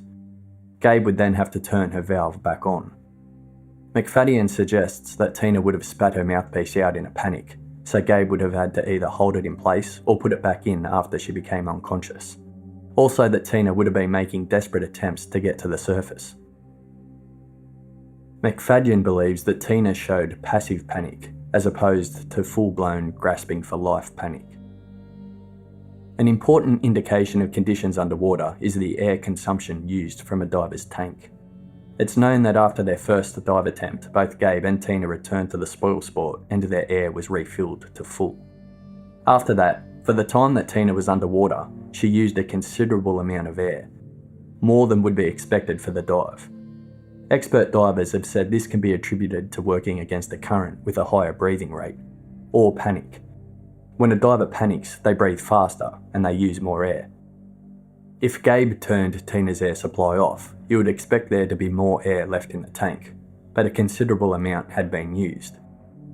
Detective Sergeant Campbell commissioned a report on the quality of the air in Tina's tank in case something in the air quality had resulted in her death.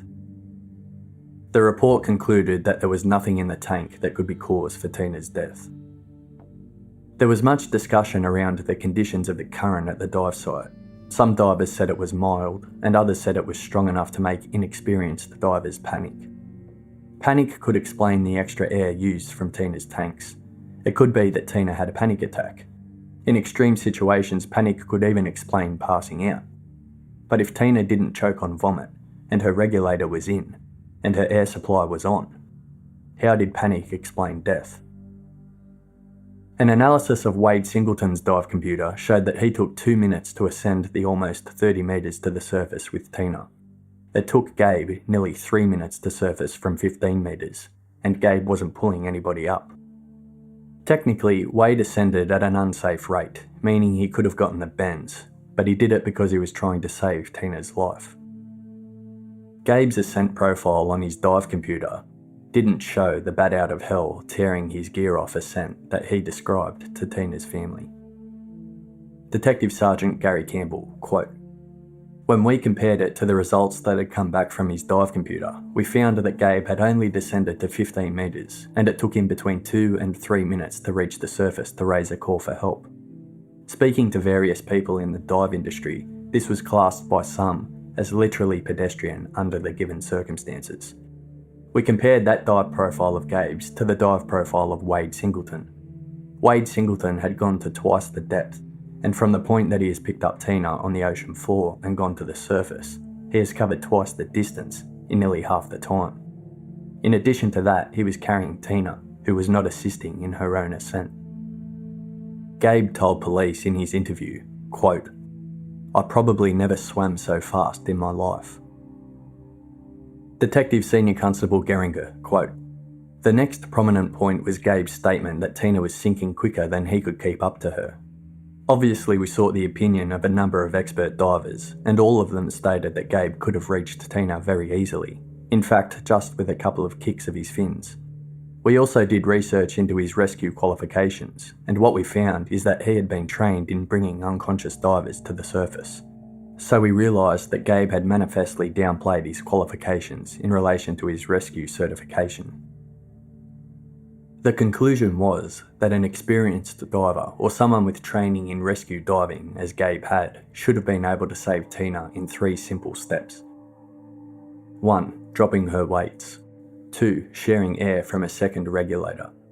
3. Inflating her or his BCD for a controlled ascent to the surface. No one could accept the notion that Tina was too heavy or too out of reach to save. With the amount of experienced divers suggesting that it seemed like the result of a terrible accident at the hands of 2 very inexperienced divers, investigators looked into Gabe and Tina's diving experience. They also had to cross-reference this with information the couple had given to the trip director Wade Singleton during their interview when they boarded the spoil sport. Something didn't add up. Gabe trained at the dive site dive school at Pelham Quarry in Alabama with his high school buddy Mike Moore. Their instructor was Tom Jackson Jr. Pool training dives were done in a normal swimming pool, and the other dives were done at the Blue Water Quarry. It was a private course with just Gabe, Mike, and their instructor.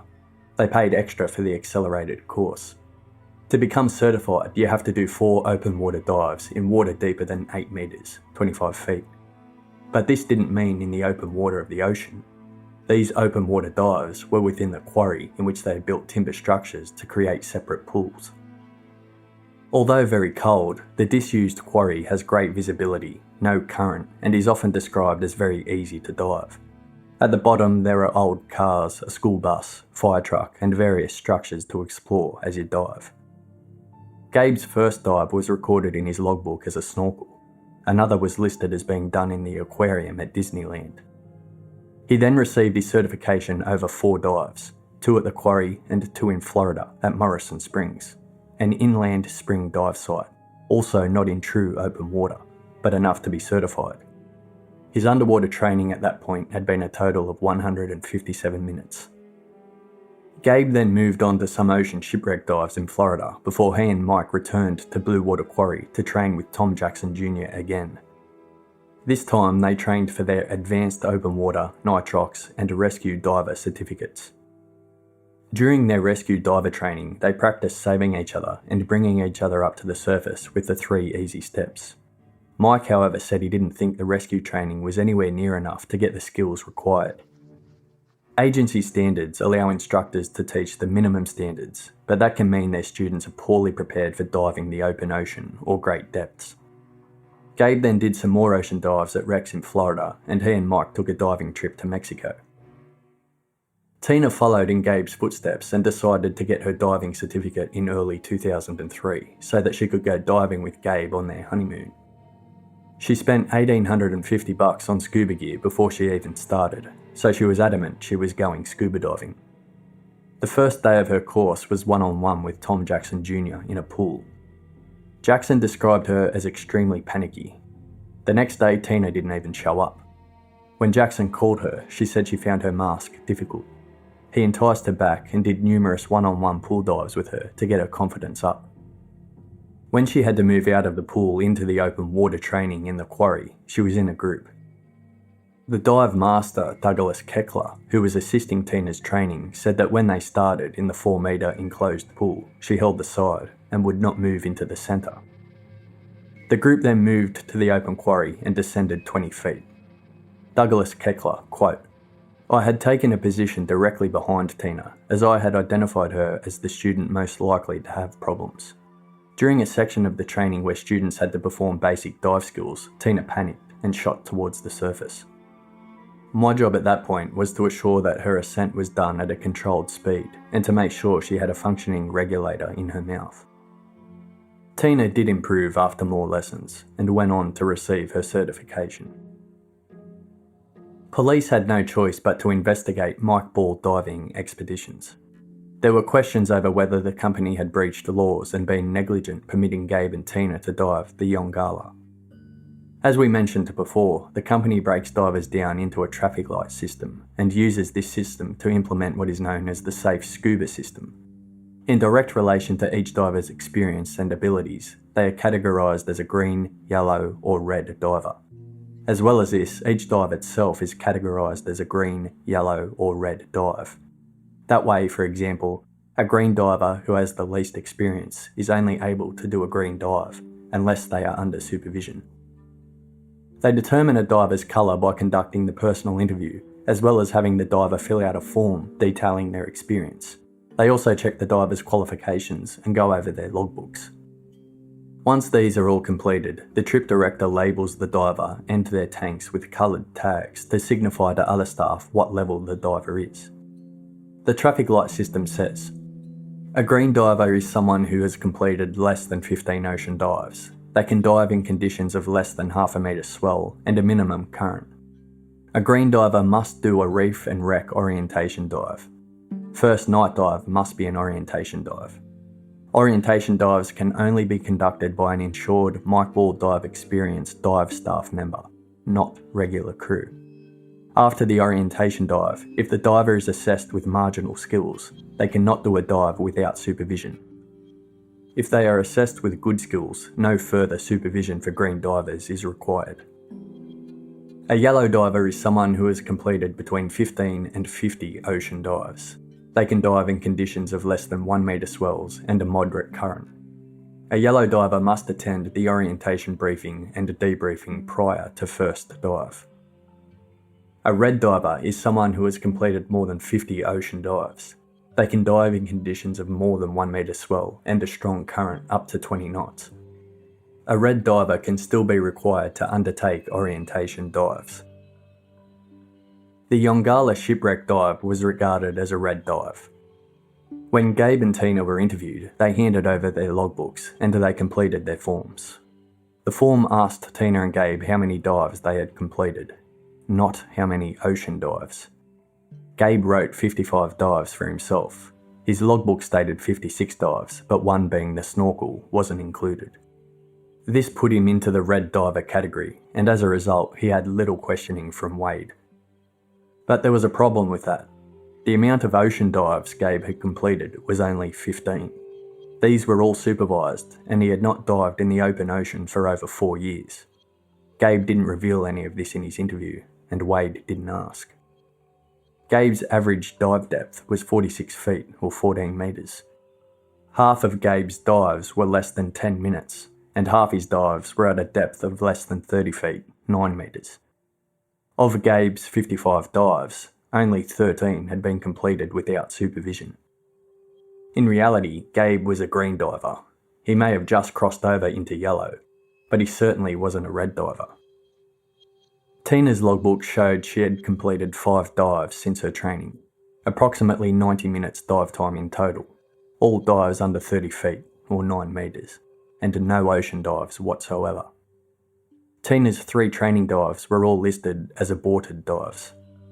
Gabe nor Tina mentioned to Wade during the interview that Tina had some panic issues, and although Tina's logbook stated her training had aborted dives, Wade didn't ask her why. Tina was well and truly a green diver. Under the code of practice, she was still allowed to dive the Young Gala, but she required an orientation dive, and even then, depending on the outcome of that, she may have required supervision from a dive master. Wade offered Tina an orientation dive twice. Both times Gabe and Tina declined. But by law and under the safe scuba system, Wade should have insisted Tina be taken on an orientation dive. Outlined here are the responsibilities and duties which must be carried out by the dive company and the issues which were found in relation to Tina's case. 1. Duty of care. Trip director ensures that divers are correctly tagged according to the safe scuba system colour. Neither Gabe nor Tina's tanks were tagged with the appropriate colour referring to their level of skill. 2. Ensure all elements of safe scuba system are implemented. Wade did not tag passengers, and he did not insist on orientation dives. He also didn't put up a list of each diver and their colour status, as was required. 3. Dive site selection. Young Gala. Do as last day and a half of expedition. Between April and August, can do as first day if weather is okay. The spoil sport went to the Young Gala on the first day of the expedition, but it was October, so outside the guidelines. 4. Each guest fills out safe diving procedures form. Forms were not completed correctly. 5. Confidential meeting with trip director. Husbands and wives meet separately so as not to influence each other's answers. Gabe and Tina were interviewed together. 6. Experience level coded plus orientations required noted on the safe diving procedures form. Gabe was coded incorrectly, and it should have been insisted that Tina be given an orientation dive. Gabe was also not qualified to be Tina's guide on the dive.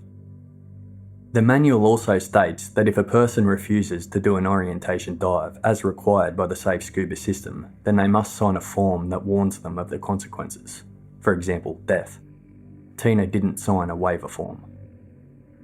4 months prior to Tina's death, the operations manager for Mike Ball Dive Expeditions, Craig Stevens, sent a memo to all staff about the safe scuba system, titled Dive Procedures and Workplace Health and Safety. In the memo, Stevens said he was aware that some staff, including trip directors, were not always complying with marine safety dive procedures. It also stated that if procedures weren't followed and something went wrong, then, quote, you may be liable to litigation. A week later, he sent another memo reminding all trip directors that they must ensure green, yellow and red highlighter pens are used to colour guests' names. Police believed there was a possibility that Gabe had pressured Tina into getting certified, assuring her and her family that he would take care of her. They believed he knew how anxious she was and knew she would panic underwater, and he used it to his advantage to kill her. But they didn't have a motive. As investigations continued in Australia, Tina's family continued to push their claims foul play was involved back home in Alabama. Detective Brad Flynn from the Helena Police Department, quote, I got assigned to this case during my first week as a detective. I was real dismissive about it at first. I said, there's no way there's anything to this. I'll just call up the Australians and find out what I can for the family, and that'll be it. Flynn spoke to Detective Senior Constable Geringer. Quote, in mid to late 2005, we had discussions with Brad Flynn at the Helena Police Department, and we undertook the process of a mutual assistance agreement for him to speak further to witnesses. Brad also assisted us with some of the unusual behaviour that Gabe undertook upon his return to America. And it wasn't just the reports of Gabe's strange comments around the time of Tina's funeral, or even the information regarding Tina's life insurance that Geringer was talking about. Arguments had started between Gabe and Tina's family over Tina's grave. Detective Brad Flynn, quote, in speaking to the Thomases, there was a lot of tension with their relationship with Gabe and his family. Tina's father had started telling me that for some unknown reason, the flowers that his family were placing on the grave were mysteriously disappearing.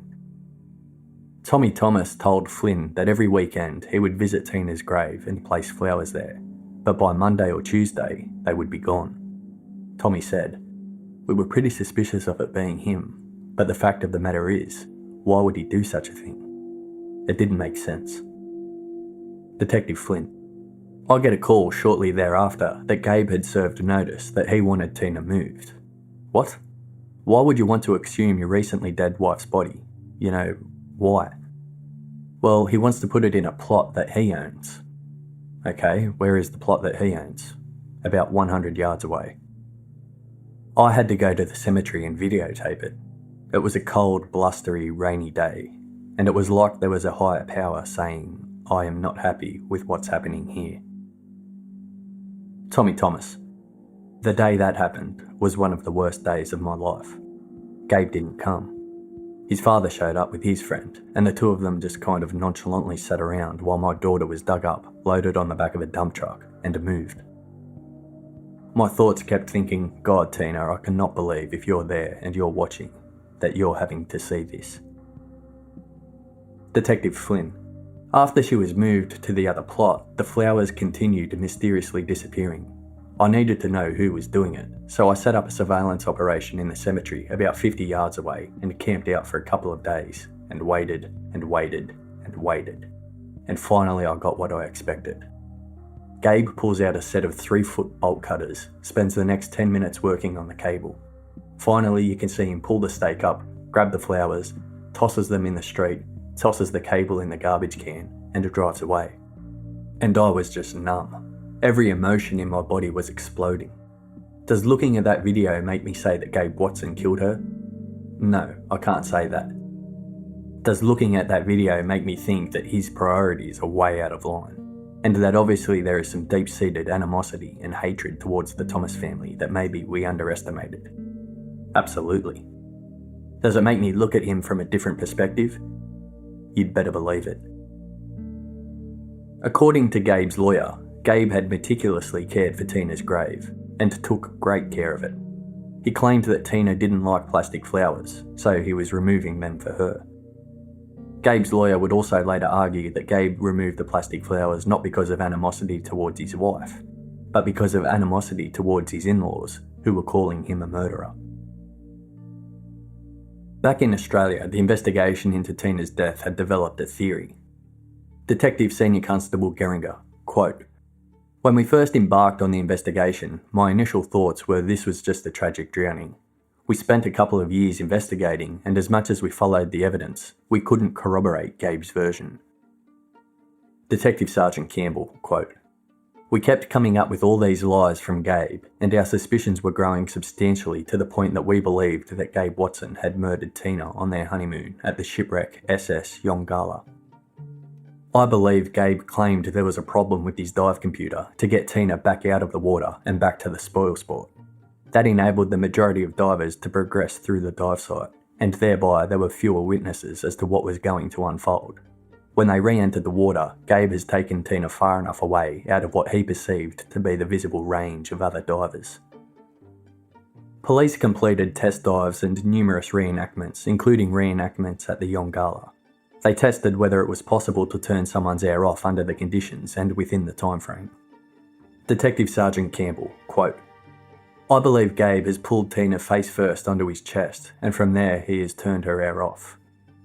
I believe she has fought back, and probably one of the few truths that Gabe has said underwater, she did damage some of his diving gear. She has probably dislodged his mask and or regulator. In a very short time though, she has been rendered unconscious.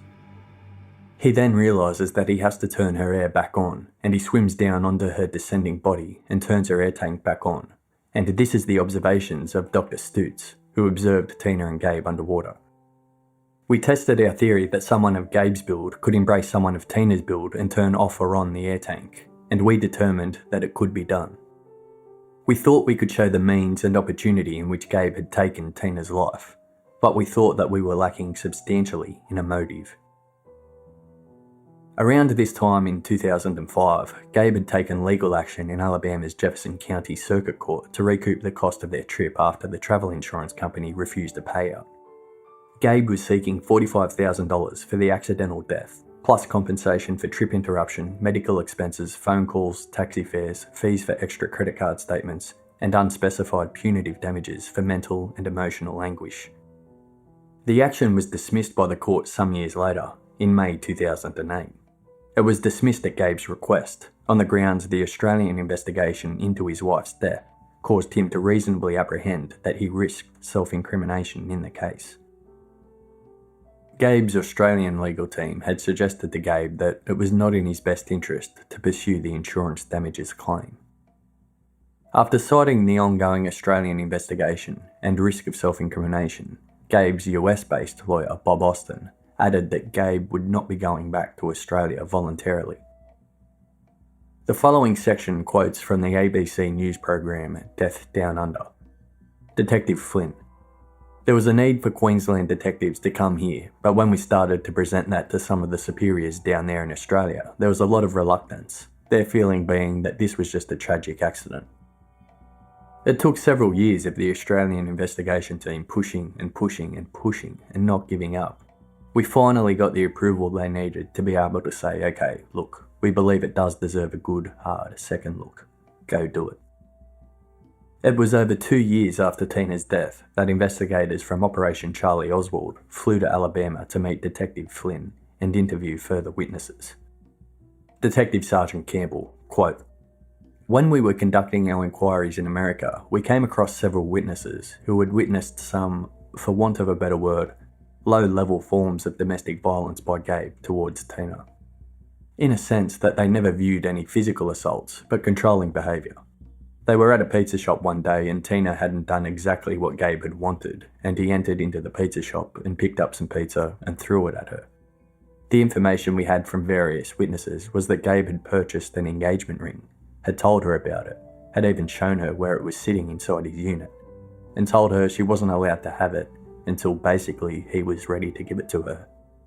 Tina's father, Tommy Thomas, quote, "He tells her if she looks in the bag, he's going to take it back. And when she first told me about that, I said, tell him to take it back. Tell him to do whatever he wants to do with it. Why should you care? Don't let him do that." For whatever reason, she let him. Whether it was because of the fact that she'd been a bridesmaid at all of her friends' weddings and her sister's wedding, to a point where she was telling me, "Daddy, I guess I'm just going to be an old maid and I'm going to live downstairs." Police then learnt from Amanda, Tina's best friend, what had occurred prior to the wedding when Tina and Gabe broke up and then got back together. They discovered it happened just before the engagement. Amanda, quote, "Finally it got to the point where she was like, I don't know where we are right now. I'm not really happy with it. And that was about the same time when my cousin was living in Atlanta, and they had always kind of been attracted to each other. And I mentioned, well, Xander's living in Atlanta. You could go, just see how it would work out. She went to see Xander for the weekend, and she discovered that it wasn't going to work out for them.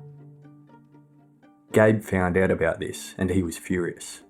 2 weeks later at Easter, Gabe proposed to Tina. Amanda asked Tina if she was really happy about the engagement. Tina took a minute before saying, "Yeah, I guess so." All this new circumstantial information led Queensland police to ask themselves whether Gabe had motive to kill Tina over a combination of anger at her infidelity, as well as financially benefiting from her life insurance. Tina's parents had endlessly lobbied for police and governments in both countries to take view that Tina's death was not an accident, but a case of premeditated murder.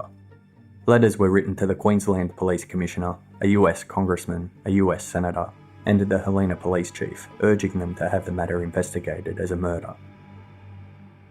In April 2006, Tina's family and Helena Police went public with their suspicions that Gabe had killed Tina. They believed foul play was involved and started to share their suspicions and their feelings for Gabe nationwide. Reverend Greer, quote, "I have no doubt the Thomases believe everything they say, but I see this as vindictive grief. Somebody has to pay for what happened." Pressure was put on Queensland investigators from Operation Charlie Oswald to make a decision and submit their report. Coroner Glasgow, who they were reporting to, quote, "Unless there is some decision on the matter soon, the father will generate considerable publicity over the perceived lack of action over the death of his daughter. This lack of action will by implication reflect badly on the office of the coroner and on Queensland Police. You will gather from my comments that I am concerned this matter has real potential for political embarrassment of a major nature." Detective Senior Constable Geringer, quote, "Tina died in October 2003, but the investigation into Tina's death was very complex and protracted, and spanned several years. We had to track down every witness that was at the Young Gala on that day, and those witnesses were now scattered in a number of different countries all around the globe. And in the process of that, we had a major breakthrough in the case. We'd finally found an eyewitness.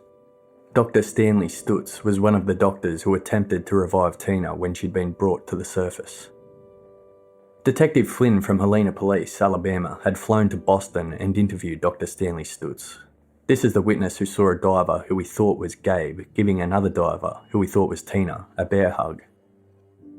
The following year, on April 17, 2007, almost 3.5 years after Tina's death, Detective Sergeant Campbell and Acting Detective Inspector Scott Knowles from Queensland Police flew to Rhode Island, New York, to interview Dr. Stutz again. They needed to clarify some things and had additional questions. They also wanted him to demonstrate the exact embrace that he saw so they could recreate it in another reenactment. In this interview, Stutz said the following, quote, "When I saw Diver 1, Tina, my belief was that she was in distress. Her arm and leg movements were disorganised, and this is what caught my peripheral vision. I believe that my training in accident and emergency enabled me to recognise she was in distress. I saw fear and distress on her face. The look on her face was awful, and I had the belief that she knew she was in danger. Her eyes were wide open. The larger male diver, Diver 2, Gabe, moved on top of her and was basically a mirror image of her position. They were horizontal. Diver 1, the female, facing upwards, and Diver 2, the male, facing downwards. The arms of the female Diver 1 were outstretched to her sides, and her legs were moving, flapping slowly up and down. The arms of the male Diver 2 were circling the torso of Diver 1. I am not in a position to say what the hands of Diver 2 were doing behind her back. The arms of the male Diver 2 were circling the torso of the female Diver 1 under her armpits. This embrace lasted approximately 30 seconds. However, it is likely it was even less, maybe 10 seconds. When the two divers separated, the female Diver 1's body movements did not change. There was no organised structure to her movements. When they separated, the male Diver 2 ascended towards the surface. While Diver 1 descended, I was able to make visual contact with her after the separation of the two divers for a short time. Diver 1 was becoming progressively weaker as she was descending. From this position at this time, I could not see the ocean floor. Diver 1 essentially disappeared into the blackness. While I had the two divers under observation, I observed no interaction between the two where either of the divers' masks or regulators came loose or appeared to come loose. After Diver 1 disappeared from my view, I accelerated my descent past the other divers in my group to catch my dive instructor. I did this by going hand over hand down the line. I caught my instructor and started communicating. "Did you see that? Did you see that?" in reference to the two divers separating and Diver 1 falling to the floor. It was somewhere between 30 seconds to a minute when I saw the third diver, Wade, with Diver 1. Diver 1, the female, appeared lifeless. The third diver was holding Diver 1's regulator in her mouth, and there was vomit coming from her mouth. I then pointed out Diver 1 and 3 to my instructor and communicated that I should go to the surface to assist as a doctor. My dive instructor instructed me to remain with my dive group. This was the breakthrough witness account the investigators needed. Detective Flynn, quote, "When I went and interviewed Dr. Stutz, he was very adamant about what he saw, so that was huge in our part, because never in his statements did Gabe ever state that he had her in a bear hug. He was always at arm's length with her, nothing any of that sort, so that was a very vital piece of evidence to us." The statement given by Dr. Stutz has been cause of great debate. As you have heard, this account, given a few years later, is much more detailed than the version he gave initially at the time of Tina's death. And it has been argued that investigators misinterpreted his description of the embrace to sound more sinister. There is also criticism that Stutz was never interviewed properly at the time of Tina's death, so he was never able to give anything other than the brief version he did. After interviewing Stutz, Campbell and Knowles flew to Alabama. At 6:15 a.m. on the 23rd of April 2007, they executed a search warrant on Gabe's home. The warrant was executed with the help of Special Agent Greg Gager from the FBI. Campbell turned on a recording device before entering. They seized Gabe's computer, as well as other documents. Gabe's father, David, and lawyer Bob Austin arrived shortly after. Gabe and Austin agreed to speak to the Queensland police. His mother, Glenda, quote, "He was starting to be part of society again when they showed up. It literally just threw him. He was right back where he started." By this time, Gabe had started a new relationship. He was dating Kim, a girl he went to high school with. Kim was 2 years below him at Hoover High. They were photographed together in the high school yearbook in 1997. Kim said by the time they met up again, they had spent hours talking on the phone, and she knew virtually everything that had happened. Kim bore a striking resemblance to Tina, shoulder-length straight blonde hair, big smile, although Gabe denied he saw any resemblance. The following day, Campbell and Knowles conducted another interview with Gabe. It was done at his lawyer's office. After the interview, they took various other statements, including one from Tina's father, Tommy. Back in Australia, on the 9th of May 2007, Mike Ball Dive Expeditions pleaded guilty in the Cairns Magistrates Court for failure to comply with its own safety procedures. The company was fined $6,500 under the Workplace Health and Safety Act with no recorded conviction. The maximum fine that could have been given was $187,000. 6 weeks later, investigators from Operation Charlie Oswald produced a review statement of the investigation to the coroner, David Glasgow.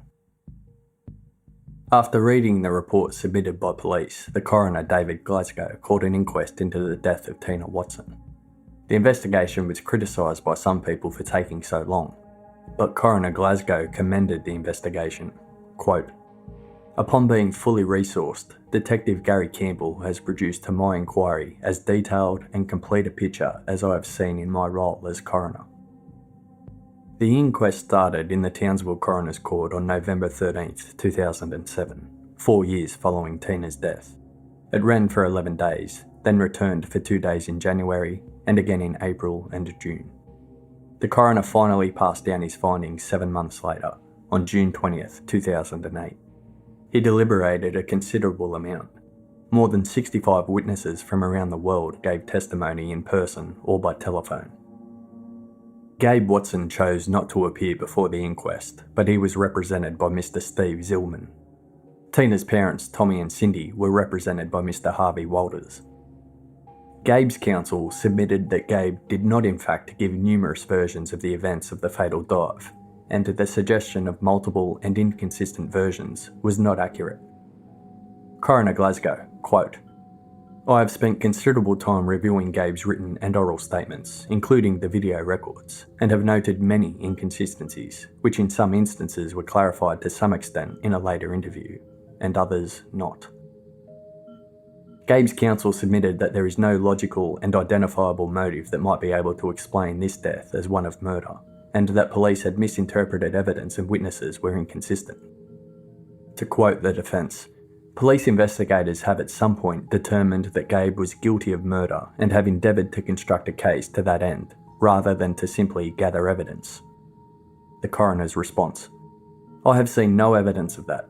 There are only two persons who know or knew what in fact actually occurred. One is Tina, who cannot tell us, and the other is Gabe. It appears certain that at some point in time, investigators considered some of Gabe's explanations lacked credibility, and it further appears to me that investigators gave Gabe the opportunity to clarify matters which may have caused concern. Investigators took thorough steps to review and investigate all statements in their endeavour to determine what did occur during the fatal dive. Regarding the couple who Gabe says he tried to alert upon his ascent to get help for Tina, they responded via email and denied this ever occurred. The coroner had this to say: "Although admissible at the inquest, this would not be admissible in a criminal proceeding, and that being so, I could not take such denials into consideration in determining if a prima facie case of murder was established against Gabe. As a consequence, I cannot dismiss Gabe's claim that he did in fact contact a diver during his ascent." Faced with the denials on the one hand and Gabe's contrary assertion on the other, I would be less than humane not to concede this has caused me concern as coroner. I do accept Mr. Zillman's submission that I cannot take the email denials into account in my determination. I therefore treat the issue as if I have no comment from these two divers in that issue. Gabe's changing story was examined by the inquest, including the claim, cross-referenced with expert testimonies, that Tina was, quote, "too heavy and I lost grip on her. I tried to lift her to the surface." This account was also crossed with the evidence of Dr. Stutz, who had a different version of events. Gabe's counsel said that the evidence against his client, which could see him stand trial for the murder of his wife, was largely circumstantial. After all of the evidence was heard, the coroner gave his findings. Quote, "I have to say that I thought it was a very thorough and complete investigation and as impartial an investigation as I've seen. Counsel submitted there were 4 possible medical reasons which would explain the drowning. Now firstly, she had suffered a pre-existing condition, a heart condition, and the evidence from her specialists were that had been corrected and that was not a factor causing her death. Secondly, there was a submission that it could have been caused by vomiting. There was no evidence that that had obstructed her airway, or the third matter where the vocal cords could have closed as a result of that obstruction. There was no evidence of that. And the final matter, that panic could have resulted in her drowning. I was satisfied that none of them, or even a combination of them, was a sufficient explanation for her drowning. I deliberated quite a lengthy time, and I came to conclusion that there was sufficient evidence there that a jury, if they looked at it, they could come to a conclusion that there had been an intent, and that Gabe had deliberately murdered his partner. I am satisfied there is evidence of sufficient reliability on each of these identified matters which, when viewed in the context of all of the evidence, satisfy me that a properly instructed jury could make a finding of guilt against Gabe Watson on a charge of murder. In Mr. Watson's absence, I now propose to formally charge him and then address him through his solicitor in the terms of Section 104 of the Justices Act. Gabe Watson, I formally charge you that on the 22nd day of October 2003, at the site of the historical shipwreck Young Gala, 48 nautical miles southeast from the port of Townsville in the state of Queensland, Gabe Watson murdered Tina Watson. I request you advise your client that I have today addressed him in the following terms. Gabe Watson, you will have the opportunity to give evidence on oath before me and to call witnesses, but first I am going to ask whether you wish to say anything in answer to the charge. You need not say anything unless you wish to do so, and you are not obliged to enter any plea. You have nothing to hope from any promise and nothing to fear from any threat that may have been held out to induce you to make any admission or confession of guilt. Anything you say will be taken down and may be given in evidence at your trial. I now ask Gabe Watson, through his solicitor, do you wish to say anything in relation to this charge or enter any plea to the charge? No, Your Honour. Coroner. Gabe Watson is committed for his trial to the next criminal sittings of the Supreme Court to be held at Townsville in the state of Queensland on a date to be advised by the Director of Public Prosecutions. I direct a warrant for the commitment for trial pursuant to Section 108 of the Justices Act 1886 to be issued for the arrest of the defendant Gabe Watson. Gabe's lawyer indicated he would oppose extradition. Back in Alabama, the Helena police were stunned. Detective Flynn, quote, "It was like, thank you God. Somebody else that has more credibility than me says, you know what, it's not wasted time. I believe you. I believe that there is something here." Tina's family felt that their years of lobbying for answers had finally paid off. Tommy Thomas, quote, "Gabe got charged with murder in June, and 2 months later, after a brief, from what I understand, 1 or 2 week engagement, he got married. I'm sure she's a very good person, but I suspect she doesn't know all the facts of the case." On August 15th, 2008, Gabe married Kim Lewis. Gabe said, "Kim's been very accepting of my past." He also confirmed that there was no issue between them over him keeping photos of both Tina and Kim in his home office. Quote, "She knows that Tina and I were crazy in love, and she doesn't make me have to forget that. It's been nearly 5 years." On November 28th, 2008, 5 years after the death of Tina, Gabe was indicted for murder in Australia. He knew it was coming. Extradition proceedings began. Gabe and his lawyers fought hard against extradition. But then suddenly, on May 18th, 2009, Gabe indicated he would no longer be fighting extradition and he would voluntarily fly back to Australia. It wasn't a case of him growing tired and giving up on the extradition fight. It's believed Gabe had accepted a plea deal, something he, his family, and his lawyers deny. Gabe's father, David, quote, "Much to his credit, and I love him for it, Gabe said, 'Let's just go deal with this.' He insisted on going by himself, saying, 'I don't want anybody crying. Everything will be fine.' He left America with an outstanding murder indictment. He left here fully expecting to stand trial for murder." Gabe boarded a plane to Australia after a 6-week process of preparing a criminal justice visa. When Gabe surfaced in Brisbane, there had been an agreement made. If they dropped the charge from murder to manslaughter, Gabe would plead guilty. He would plead guilty to not having killed Tina, but to not doing enough to save her. Tina's family were livid. Tommy Thomas was already in Australia. Quote, "I get a call from the Department of Public Prosecutions. He goes, 'Tommy, I've got some good news. Well, Gabe Watson's got off a plane in Brisbane this morning and he's under arrest.' And I said, 'What in the hell have you all done?' And he said, 'What?' I said, 'What kind of deal have you all made?' I had gotten no indication from the DPP that there was even a possibility that he was going to get on a plane and come over on his own. His attorneys had indicated all along that he would fight extradition to the very end. All of a sudden, what changed? And I just couldn't help but believe there had to be some kind of deal made. I get a call just as we anticipated. They've asked us to consider a manslaughter plea. And I said, 'Look, we don't support it, in no way, form or fashion. All we want is what he got charged for and what he was indicted for. We want that to go to court in front of a jury with the evidence presented just like it should be.'" Detective Brad Flynn, quote, "We knew that it was out of our hands. The decision had already been made. Damn what the family thought, damn what the police thought. This was going to be a moral victory for the DPP. They could chalk it up as a conviction and we can put that money to other Australian interests and forget about everybody. And I knew that that's what was going to happen." Tommy Thomas. "When we went into court, we still had this hope in our mind that the judge would see through it, that he would dismiss it and say we still had to go to trial. When Gabe Watson appeared in court that morning, the indictment read murder. But it was obvious from the words used that he knew that the DPP would accept an alternative charge of manslaughter. And he actually said not guilty to murder, but guilty to manslaughter. The prosecution immediately accepted Gabe's plea.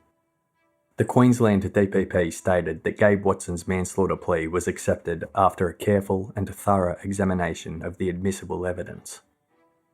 The manslaughter plea meant that from then on, the Crown prosecutor was prevented from putting any evidence to the court suggesting that Gabe had deliberately killed Tina.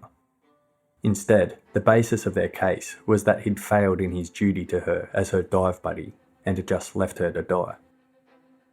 Detective Flynn, quote, "Failure to render aid to a dive buddy? I mean, you've got to be kidding me. To me, it was the equivalent of taking a homicide and convicting him of jaywalking." Despite the objections of Tina's family, the manslaughter case was presented. that Gabe panicked, had a split second to make a decision, and had made the wrong one. The judge's sentence was made taking only these factors into account. The judge, Justice Peter Lyons, noted that Gabe voluntarily returned to Australia. He said it was significant because Gabe didn't know that he wouldn't be charged with murder. He also noted Gabe's guilty plea. Justice Lyons, quote, "You do not seek to pretend that your actions were other than what they were. You failed to make any reasonable attempt to take the deceased to the surface. I therefore accept that you are guilty of a very serious departure from the standard of care which was incumbent upon you, with the result that your conduct is deserving of criminal punishment. I consider that burden has been increased by the very extensive publicity which these events have occasioned. I also accept that in that period you have been subject to accusations of which you are not guilty." Justice Lyons sentenced Gabe to 4 years jail, but suspended 3 years of the sentence, so Gabe would only serve a 12-month term. Associate Professor David Field, an academic and former prosecutor, quote, "There is a belief that he only came back to Australia because a deal had already been done.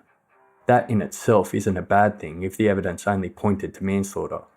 What would be a bad thing, of course, is if the charge had been reduced to manslaughter when in fact they could have proved murder. The coroner thought that the man should be committed for murder, but the coroner only had to be satisfied that a jury could convict. The DPP has to look at it from a broader perspective. If there are no reasonable prospects of a conviction, you don't waste public money prosecuting. And what they would have to prove was that he intended to kill her, and that's a very difficult thing to prove. But clearly, public opinion is swinging towards the fact that the DPP should have produced all the evidence they had and allowed a jury to make its own decision." Devastated at the ruling, Tommy Thomas said he wasn't at all surprised that the judge ruled in that way because he didn't hear any of the evidence. Queensland Attorney General Cameron Dick called the ruling manifestly inadequate and filed an appeal in the Queensland Court of Appeals. The Alabama Attorney General sent a legal brief to Australian prosecutors that said Tina's life was worth more than 12 months. Quote, "Levying a 12-month sentence on Watson sends a terrible message to foreigners. If you desire to kill your spouse, Queensland should be your homicide destination." Tommy Thomas made a statement outside the court. Quote, "I believe that probably the entire Australian nation, as well as our own country back home, shares with us the shock over what we have just seen. It's a total injustice. It's ludicrous what we have seen. He is allowed to take the easy way out. He pleads guilty to manslaughter, and then laughingly, it looks like he is the victim as the sentence is being read." On July 17, 2009, the appeal was heard by the Queensland Court of Appeals. 3 judges heard the appeal. The prosecution requested an increase to Gabe's prison sentence in order for him to serve an extra 18 months, a total of 2.5 years. One of the justices wanted to dismiss the appeal, another supported an extra 18 months behind bars. The Chief Justice met them in the middle with his ruling. It was ruled that Gabe would have an increase to his sentence of 6 months, therefore serving a total of 18 months. Quote, "Stupidity is revealed rather than wickedness. Malice is nowhere to be found. In this respect, the case must be less seriously regarded than the ordinary domestic killings, where there is a distinct intention to harm."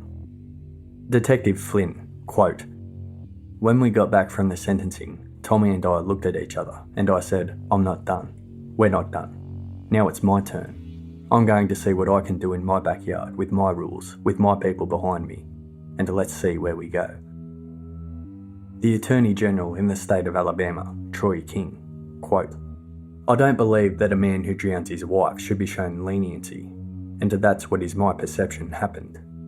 I think we need to go ahead and make arrangements with our investigators, and what we're seeking to do is to protect Tina, and not to just protect Tina, but to honour her memory with a just sentence. I don't believe she got that in Australia, and I'm going to do everything in my power to make sure she does get it back at home in Alabama. Alabama is a separate sovereign state, so there is no double jeopardy that attaches. I am not seeking to prosecute him on the same charges that he was prosecuted on in Australia. I seek to prosecute him for charges that began in Alabama, if that's what the evidence shows."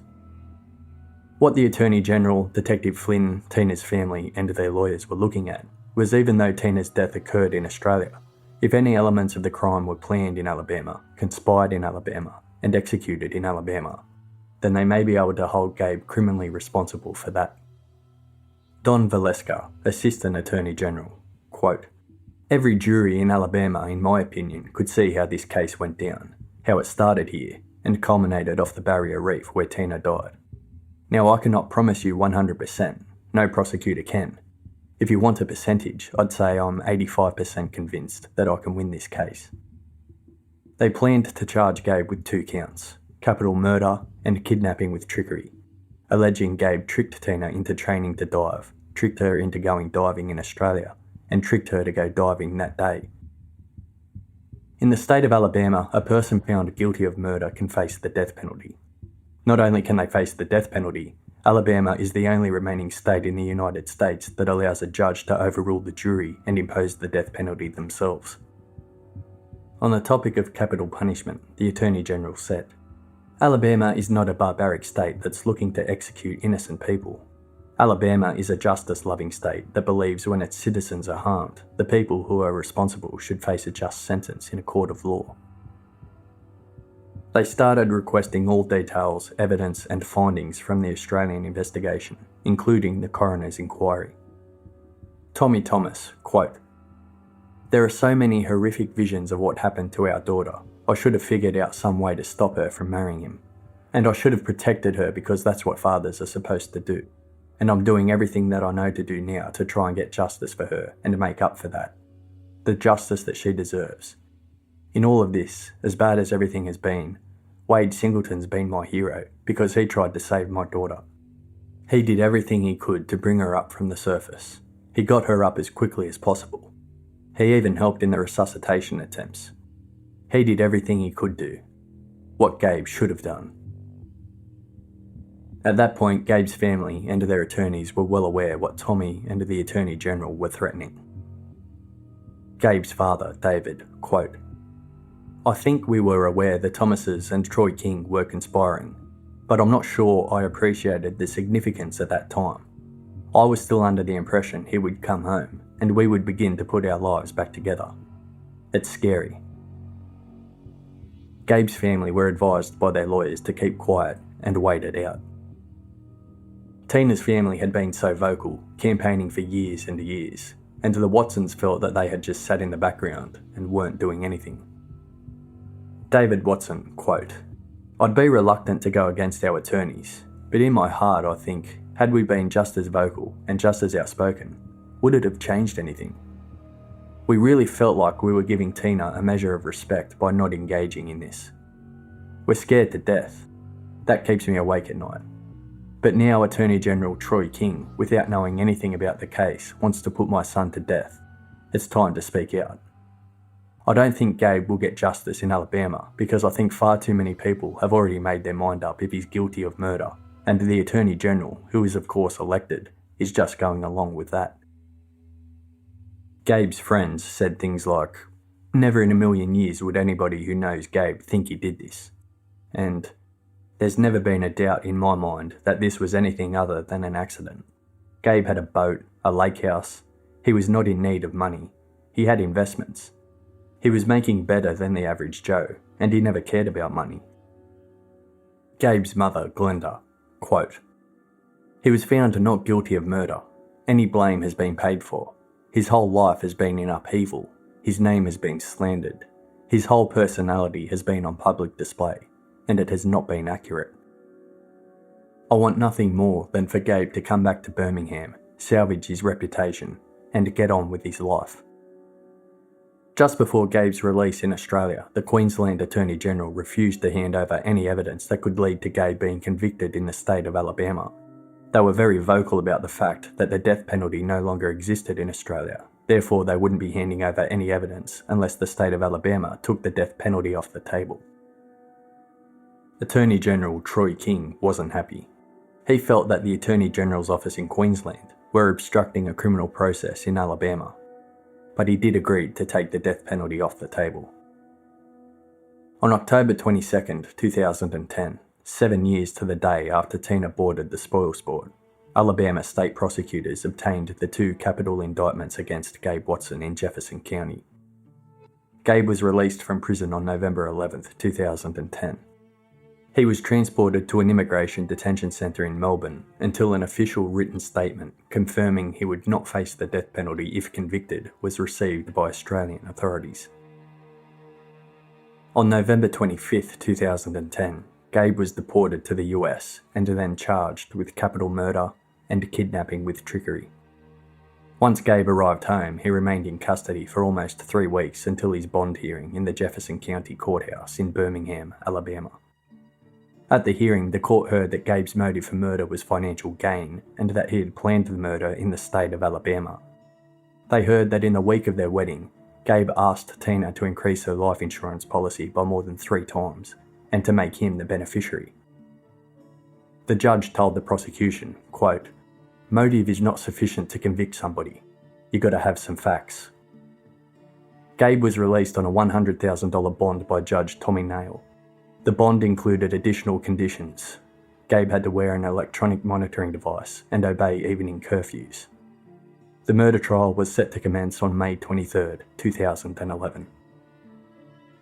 Before the trial, the probate court removed Gabe as an administrator of Tina's estate, appointing her father as administrator.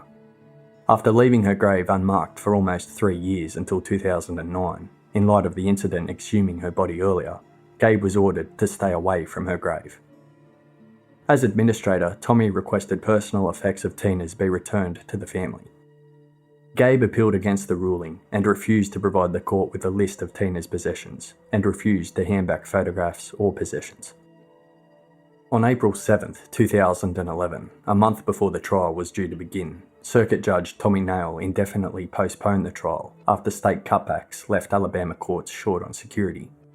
They wouldn't be able to proceed until more bailiffs could be found to help deal with the expected crowds at the trial. Judge Nail said he would have to shut down the other 11 courtrooms just to cope with the volume of people who would be present for Gabe's trial. The prosecution asked for up to 60 days' notice on a new trial date because most of the prosecution witnesses lived outside the US. That was approved. The defence asked the court to grant a motion to dismiss all charges against Gabe entirely on the basis that they were vindictive and violated the principle of double jeopardy by trying him again in another jurisdiction over the same circumstances. This was denied, but prosecutors agreed to drop the charge of kidnapping with trickery. They continued with just the charge of murder. On the 13th of February 2012, what would have been Tina's 35th birthday, the trial started. With the death penalty off the table, Gabe Watson faced life in prison without parole.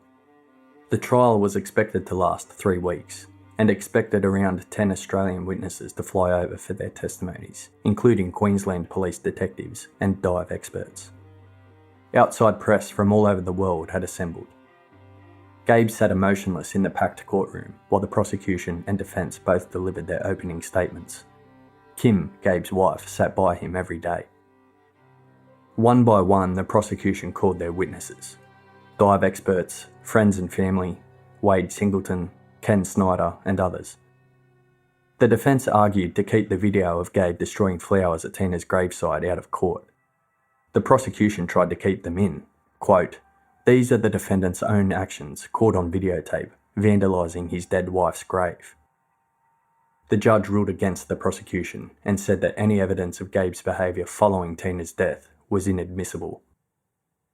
Tommy Thomas was also blocked from giving evidence regarding Gabe's alleged attempts to increase Tina's life insurance. Prosecutors highlighted the point that Gabe stayed on the spoil sport for 40 minutes while doctors worked on resuscitating Tina on another boat a short distance away. Gabe explained, quote, "That's not something I can handle.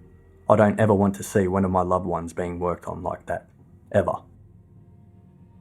It became apparent to those sitting in the courtroom that prosecution witnesses were starting to appear more like defence witnesses, because what they said in answer to questions from the defence was equally or sometimes even more favourable to Gabe than to the prosecution.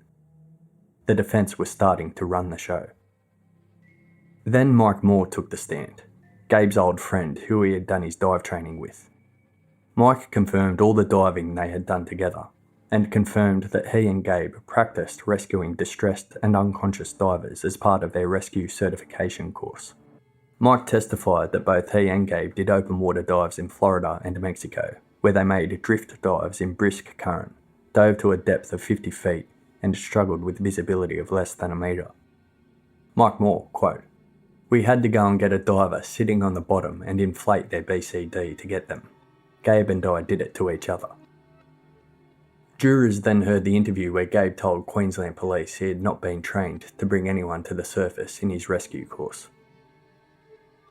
Under cross-examination, Mike Moore acknowledged that all of their open water dives were under supervision.